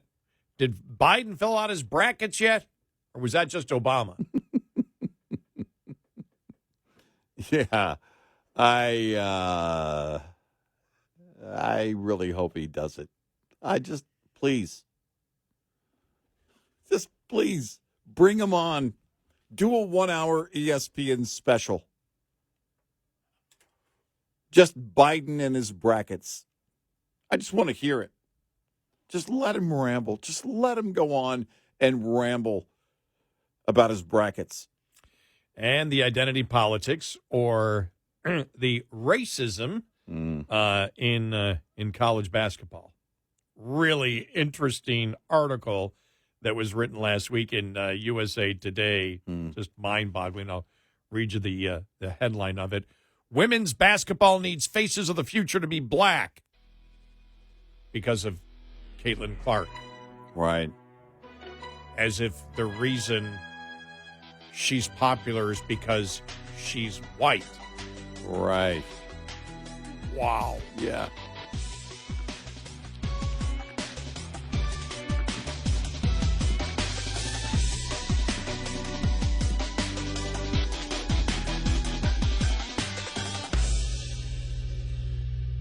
This is Red Eye Radio on Westwood One.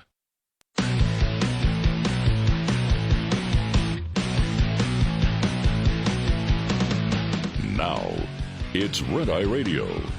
Gary McNamara and Eric Harley talk about everything from politics to social issues and news of the day. Whether you're up late or you're just starting your day, welcome to the show. From the Uniden America Studios, this is Red Eye Radio. All across America and around the planet, we are Red Eye Radio. Welcome and good morning. Thanks so much for being here. As always, we appreciate it. Well, March Madness starts this week. All right. The brackets are all set for the final 680 teams? I think it is. I think we've got it below 1,000 now. It's or we're edging closer to 1,000 now, I guess, is the more appropriate comment. Yeah, look, I have my picks for every game. I know who's going to win, and it's going to be the team that scores the most points. Very good. So you can predict the score before the game even begins. Yeah. 0-0. I have a relative who works for Berkshire Hathaway. And that thing, the bracket thing, and I think it has to be perfect. And then you get, I don't know what it's $1 million a year for life or something. Oh, and they have one? Yeah. Oh, we talked about it. Oh, okay. Yeah. And then someone did the math on actually getting a bracket, because they always pare it down because on usually the financial channels, they'll put some focus on it. And was it last year, year before? It was like 99.99% of those brackets turned in for that particular. It's an internal contest, for employees of Berkshire Hathaway and all the companies, that are under Berkshire Hathaway. Not the stock that's owned by them, but the companies that are owned by Berkshire Hathaway. They have their bracket contest, and the ultimate prize, I think it is $1 million. I think it's $1 million a year for life. And then how unattainable. You should actually go buy a scratch-off ticket or a lottery ticket. But it's just how many brackets get destroyed, in the first few days, just demolished. But it's, I guess it's for a company. I guess it would be a morale thing. Well, at least for a few days. Yeah. I don't think I've ever filled out a bracket in my life. I wouldn't know where to start. My family member has no interest in it, but they have somebody who's got a lot of interest in it, kind of helping them, build it out. But it's still, the chances are right around 0.0. But it's, it's part of the morale thing. You do it, just to kind of, I don't know, get interest in all of it. I love this time of year. I'll be going to Louisville, and in Louisville later this week for the Mid-America Trucking Show, and when we're in town in March, I mean, when you get into Kentucky, it's all about basketball, especially, of course, this time of year. And the countdown for the Derby is also on, the Kentucky Derby. You'll see it locally, this many days until the Derby and that kind of thing. So those two things, and going to how you have the sports bar and grill things. You go this week and next week there in Louisville, and man, it's going to be getting the table. I definitely know about that because 24 years ago yesterday on St. Patrick's Day is when I was sitting at a sports bar in Arlington, Texas. Yeah, and if I made the decision that day to come to Texas from Oregon, I wouldn't have been here. Right. So we were sitting in a sports bar. Yeah, me and the folks. Right. Bob and somebody else was there too. God, who else was there? When it's like, okay, you want to come here? Yeah, I want to come. So I made that decision. I would have never been here if I hadn't made that decision. Wouldn't be sitting here right now if I hadn't made that decision in a sports bar. Right. By the way, I don't believe I was drinking. I knew it was still probably the interview process, so I probably thought better. And I will say this weekend. As being somebody who's 100% Irish, I did not have a drop of alcohol. You had a lot of drops. I was totally sober. Were you? Completely and totally. No alcohol at all. Not even. All right.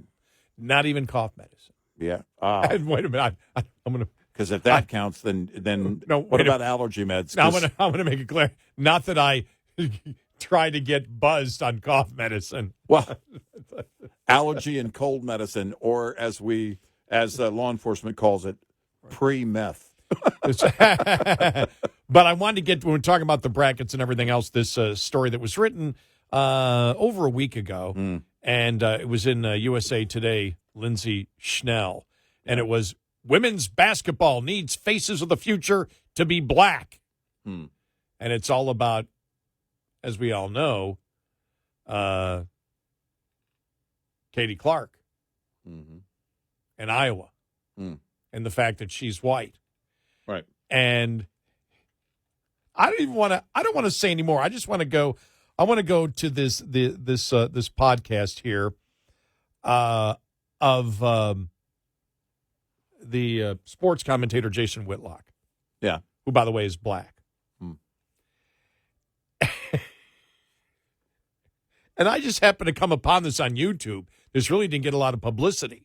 It was in USA Today, and I didn't see it, and I just was going, as I always do, I was going through different news items, and then I forgot about it. I'm on my phone doing show prep. The TV's on YouTube, and it kicked automatically into this. You ready? All right. Here we go. As he talks about this USA Today article. All right. Women's basketball needs faces of the future to be black. Enter Juju Watkins and Hannah Hidalgo. That's who the player at Notre Dame was.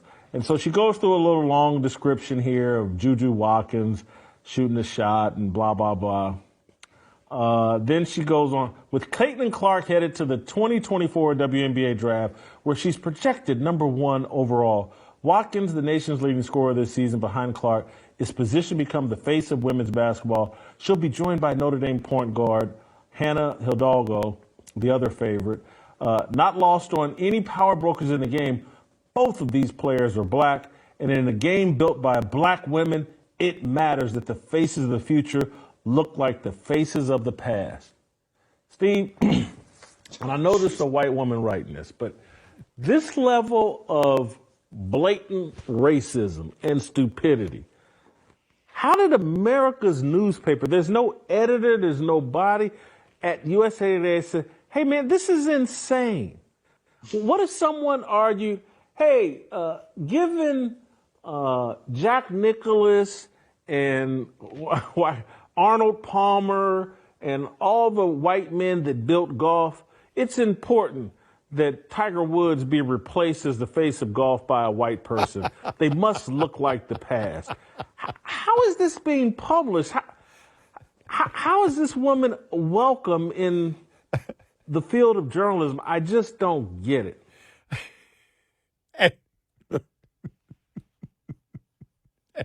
It is mind-boggling. I'm sorry. It was just, and what's incredible is his co-host is Asian, Jason Whitlock is black, talking about a white woman who is being blatantly racist. Yeah, right. I'm like, we've definitely made strides in this country. Right, exactly. And if I was to be talking to Jason, I would simply say, look, identity politics, because they do talk about later on, he goes, is it white guilt? And we've talked a lot about white guilt does exist. In fact, during the summer of 2020, when it came out, again, the lie that police departments are systemically racist, and then critical race theory started, getting its adrenaline shot, right, temporarily into our society. It's still there, but it's not going to last long because it's racist. Mm-hmm. And as we told you, critical race theory is the belief that whites are inherently racist. There was an article written the other day. We'll also get to this one. I forgot who was talking about it. That marriage is racist. Oh, right. And therefore, all the so everything is racist, so everything should be blown up because everything is racist. Right, There's a reason for everything, and it's like, well, that's ridiculous. And part of the justification was marriage existed during slavery. It's like, what? It's like a lot of things happened during slavery. There isn't a direct connection though between marriage and slavery. Right. And so, I mean, it's getting to be everything is racism. But I would simply answer, Jason, you and I have talked about this a lot. There is systemic racism in our country, and the evidence exists that it's there. And the evidence is the Democratic Party on a national scale, which would be the members of Congress, and the legislation that they passed, and the identity politics that they practice. The identity politics they practice, and we've stated this over and over again, is that we judge people by groups and not individuals. I believe this writer, so when they say white guilt, I believe white guilt exists. Where does white guilt exist? People who have racist thoughts, whose skin color happens to be white. They believe in identity politics. They judge people by groups and not individuals. If you judge people by individuals, you don't have any white guilt. Yeah, but what your ancestor did got nothing to do with me. Right. I don't believe it. I judge you on your character. Right. Well, what do you mean you're colorblind? You can recognize. Yeah, I can recognize that somebody has a different skin color, just like I can recognize somebody has different hair color or a different size nose or different colored eyes or different types of body shapes. I don't judge them by that. Nope. Of course, I see it, but I'm colorblind in a variety of different ways that the color doesn't make me judge you in a positive or negative way. It doesn't apply. But it does to liberal Democrats. And the reason, and Eric and I went through this years ago, and I know we've told this story, but we'll continue to tell this story because they keep throwing this racist identity crap at us day in and day out. Ms. Schnell, I believe, thinks this way because, as Jason Whitlock said, you're a racist for saying this. Right. Because they feel white guilt because they're racist. Yeah. Liberals are racist. That's why they call you a racist. They think that way. What's the evidence? They practice identity politics and judge people by the group that they're in, not as an individual. And where did it start? The modern identity politics movement started against conservative blacks, started against Justice Thomas, started against conservative talk show hosts in the late 80s, early 90s when talk radio really came to the forefront. Mm-hmm. They were butchered by the media as not being authentically black. They're not really black. Right. And Uncle it Tom continues today. Continues today. And so I don't know why the Republicans don't attack this hard enough. In fact, from what I know, we're the only show that has ever explained it this way, that the racism does exist in identity politics, and that's the evidence that you can show to prove the bigotry, the intolerance of the Democratic Party on the national level. It's documented for decades. Yeah, because it's what they've been doing. It comes out of their mouths. And Jason Whitlock, I mean, I'm sorry, it was hilarious because it's like, what if somebody wrote, well, you know, something, since Tiger Woods is now older and everything else, we need to get back to when golf had white superstars all the time. Right. We need to bring the history of white golf back. Right. Which, of course, is ridiculous. I don't care what the color of a skin is of somebody who plays sports. I care about whether they're good. The other thing is this diminishes, I said Katie Clark. I have a friend in radio. That's her name. Ah. Caitlin Clark. Yeah. Caitlin Clark is not popular because she's white. It's because she's broken every record on the planet. Yeah, but we understand. We understand we understand all the differences between old and new. And yes, I do believe it's useless to have that discussion. Who was better, the old or the new? Right. Who was it? The basketball player Rick Perry said, that's the dumbest argument that we have. Who's better, people from the past or now? Right. He said, yeah, the whole GOAT argument, greatest of all time. Because Rick Perry said, he goes, and he was he was a Hall of Famer. He goes, if I would have, because today's players, we had no trainers. There were no trainers. Right. We didn't have white exercises. We didn't have diet counselors. It's every single aspect. He goes, it's a completely different ballgame. He goes, if I would have been playing today, I would have been a much better basketball player. And he was really good. Right. Because we didn't do any training at all. Right. We played basketball. Right. And he said, so you can't compare the old to the new because you would have to say, okay, the new, well then what if all the old players had all the training, the diet tips, all the science, all of the rehabilitation and new technology for operations. And if you had an injury, you could fix that today where you couldn't fix it. All the different treatment, Right, so a lot of players played hurt. Because it's the dumbest argument that we have. You can't make a comparison. Just enjoy what you have, but they can't enjoy what they have. And the USA Today writer, she can't just enjoy the moment of any basketball player, irrespective of skin color. Right. If they're great, they're great. And I've watched enough of Caitlin Clark this year to go, wow, when she wants to control a game, she'll control the game. Yeah. She'll score the last 12 out of 14 points. That's always amazing to watch. Yes. When somebody is so exceedingly talented at what they do, and it doesn't matter who they are, what their gender is, what their skin color is. I mean, I love it. There are, this is one of the great things about not being too attached to one team is, number one, of course I can't be because of Jerry Jones. Number two, it's just watching all the talent, of any given player. When you see them, that they're on their game, and it's like, wow. To me, that's mind-boggling. That's entertaining, And I think we all should be in awe of that. It has nothing to do with skin color, gender, or anything else. Right. It's about great athletes. Right. But it's not to them. No, It's it has not, to be about identity. That's the point. It's not to has her. to It's be about identity. How dare we celebrate someone's accomplishment? 866-90-RED-EYE.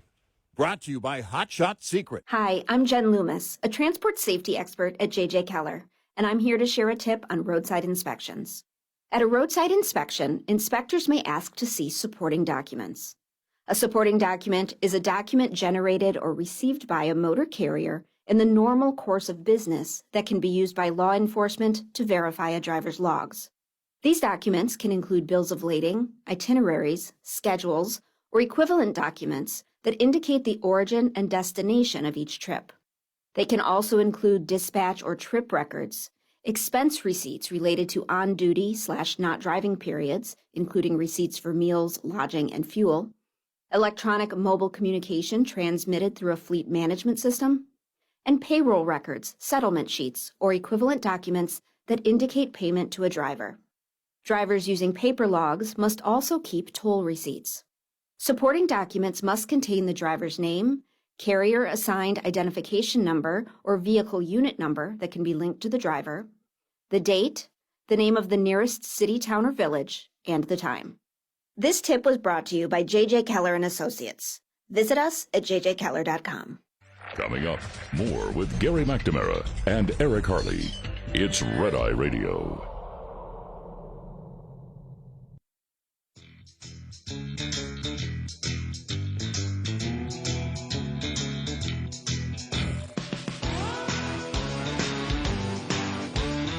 It's Red Eye Radio. He's Eric Harley, and I'm Gary McNamara. So that's the last about March Madness we'll talk about. No. Yeah. Oh, we got our own March Madness and April Madness and May Madness and June Madness and 2024 Madness. 2024 Madness, and that will carry over, we're pretty sure, into 2025 Madness. It's going to be madness until we get rid of the stink of mendacity. Exactly. The odor of mendacity. Yeah. The stink of the lies. We need to get rid of odor of mendacity. I mean, that's nice to say, but I think, we need to get rid of the stink of the lies. Yeah, exactly. There you go. It's actually more accurate. Right, exactly. And blunt. Exactly.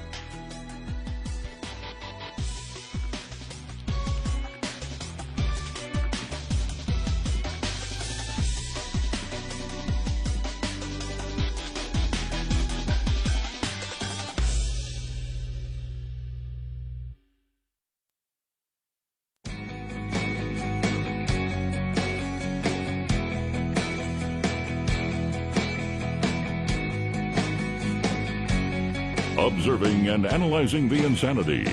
Eric Harley and Gary McNamara. Nightly on Red Eye Radio. He's Eric Harley, and I'm Gary McNamara. I'm sorry, I'm just chuckling over this story here. The woke people are likely to be unhappy, anxious, and depressed, a new study suggests. Oh. Well, yeah. We've said this. Mm-hmm. Well, I don't even... I just skimmed this. I don't even need to read it. I can turn this upside down. You know why? Because when you've been brainwashed and you believe the world is ending... And everything is wrong with the world. Right. And everything is wrong with the world. Right. And you're a victim who has no chance of making it on your own because there's all these oppressors out there. Yeah, you're going to be depressed. You know, it's like those idiots on the radio that keep saying we're doomed. Exactly. By the way, we are so doomed. It's like, duh. No, I mean, when you live that, and you can also see it in not just what they protest, but how they protest. The anger, it's just 1,000. Their amp doesn't go to 11. It goes to 1,000, and it runs at 1,000 24/7. I wouldn't want to live in a place like that. Wouldn't want to have that constant mental state. There are plenty of things that are in our society that are wrong. That has been the case for a long, long time. There are also plenty of choices we can make and ways to fix them. And I don't need to burn everything down in order to get people's attention for me. That's the other thing, too. With a lot of them, it ends up being, when you break it down, it ends up being about themselves. Being the victim under the guise of protesting for other victims and standing up for other victims. They're actually trying to show you how they themselves are the victim when it comes down to it. And I don't know of any case, I can't think of any case where that didn't break down to be exactly that. This is in the New York Post. Psychological researchers in Finland have created an assessment to help measure an individual's commitment to principles of social justice and made some surprising findings across the Finnish population, including a negative correlation between progressive ideals and levels of happiness. Their findings, published in the Scandinavian Journal of Psychology, suggest other Western nations may see similar patterns among their socially conscious citizens. You know, the thing is, though, when I think of woke, you know what I think of? And it's still out there. It's in memes everywhere. That the girl, I don't know if she looked like she was younger, so I'm saying girl woman out there. Remember, she was on the street just like kneeling down and screaming that Trump was being inaugurated. Yeah. And that portrait right there, I've always kept that in the back. She's like, yeah. No, that's it. That's a perfect example. Or any of those reactions when people, when Trump won in 2016, of people with that mindset. Now, that's when they were all wearing the pink hats. And then the debate happened. Remember that debate then? Came in the second year? Yeah. It's like, well, wait a minute. You can't wear pink hats. Why? Well, because that represents a woman's biology. Mm-hmm. And not all women have that biology. Mm-hmm. Well, yeah, they do. Yeah. No, they don't. Men can be women. Right. Therefore, and that was really, and you and I said that was going to, if you've been listening to the show, we said it a long time ago, it's going to split the feminist movement. We didn't think it was going to split it in such a hilarious way. It turned around, and it practically turned into a protest within a year. And it didn't take a year to do it, but the following year at the Women's March, it was just everything disintegrated, and it became that march. The second one after that became essentially a protest against themselves, or as we like to call it, the liberal circular firing squad, and it went to work. I mean, this is the problem.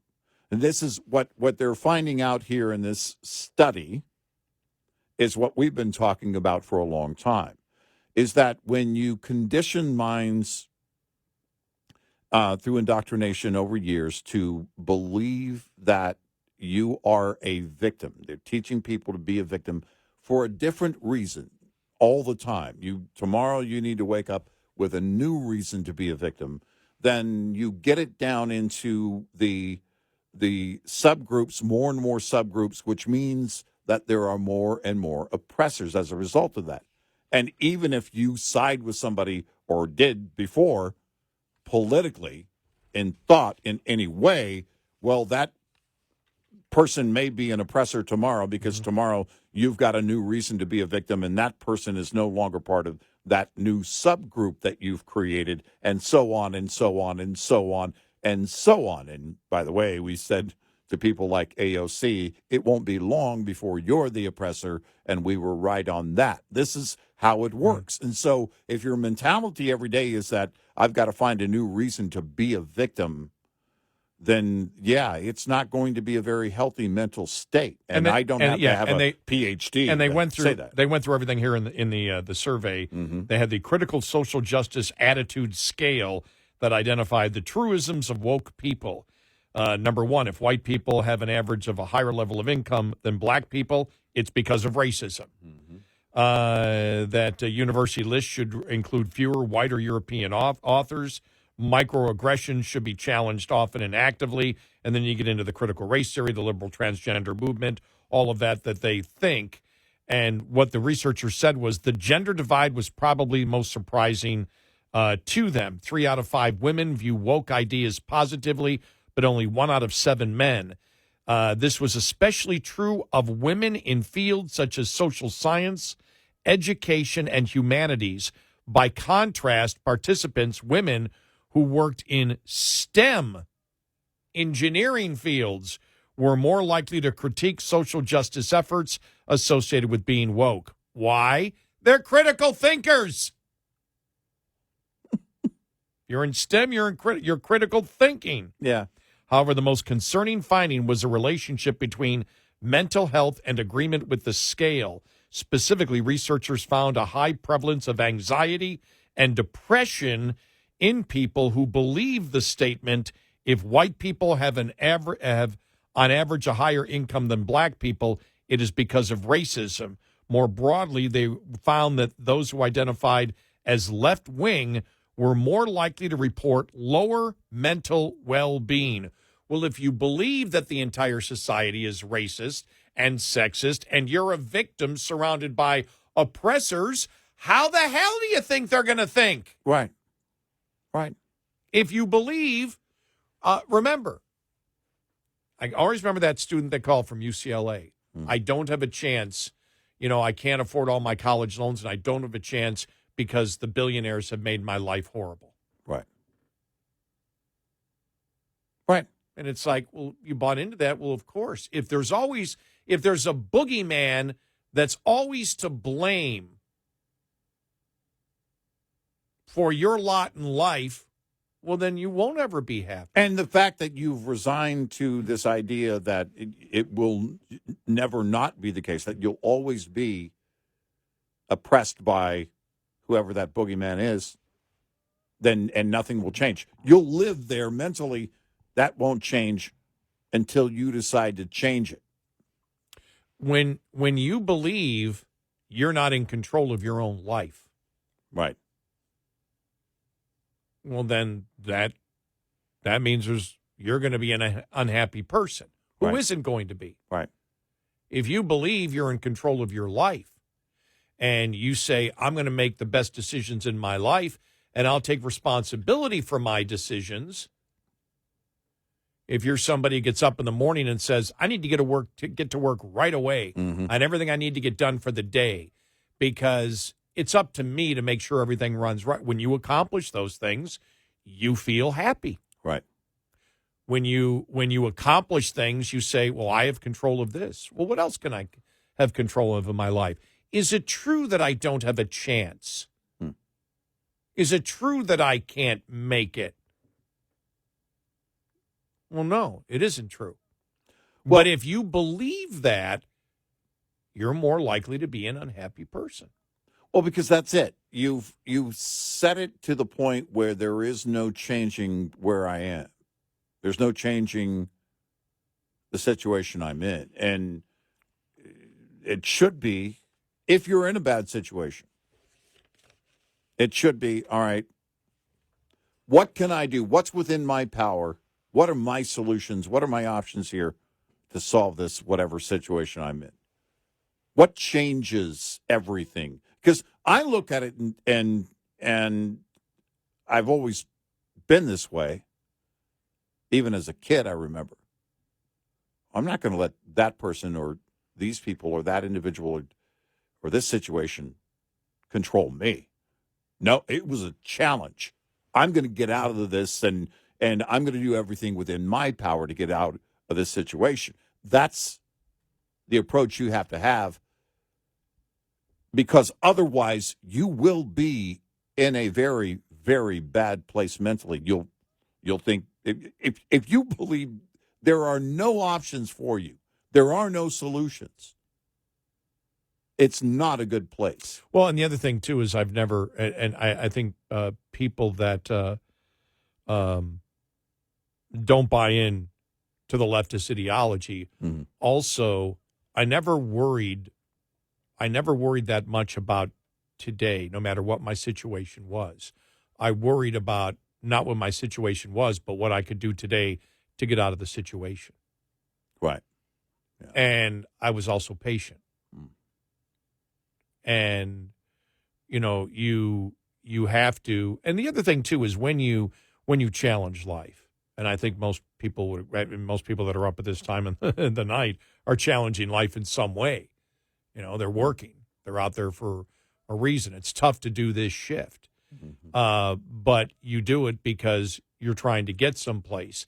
You don't get there a lot of times as quickly as you like, and sometimes success in life comes later. I've often found that to be the better place to be.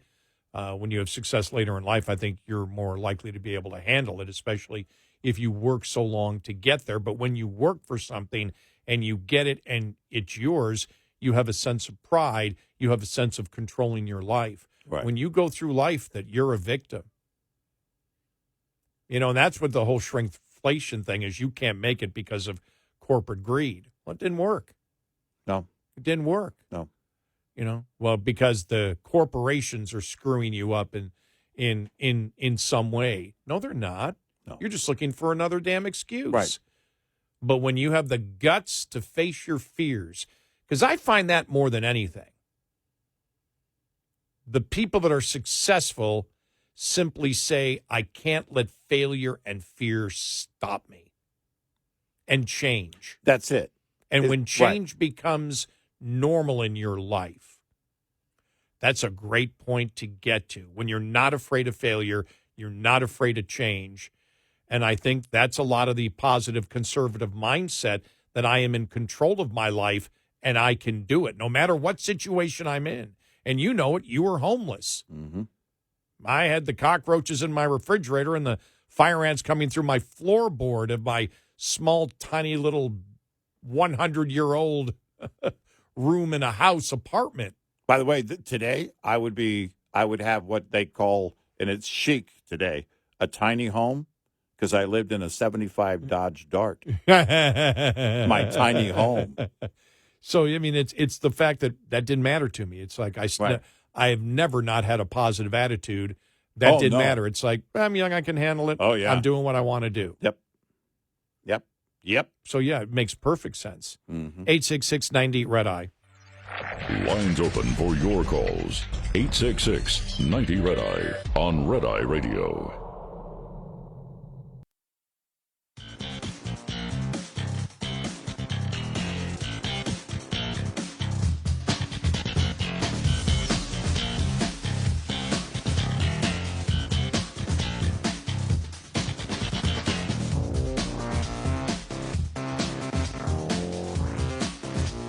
It's Red Eye Radio. He's Eric Harley, and I'm Gary McNamara. Polls really didn't change over the weekend much, did they? No. I mean, I saw some interesting ones. I saw the Florida poll that showed Trump 48, Biden 42, and I'm thinking Trump's up more in Florida than that. Yeah, I think so. Now it shows 18 to 29-year-olds in Florida, plus 18 for Trump. Wow. Plus 18 to 29. Hispanics, plus 17, 56 to 36. Wow. I just think he's up in Florida more than that. Right.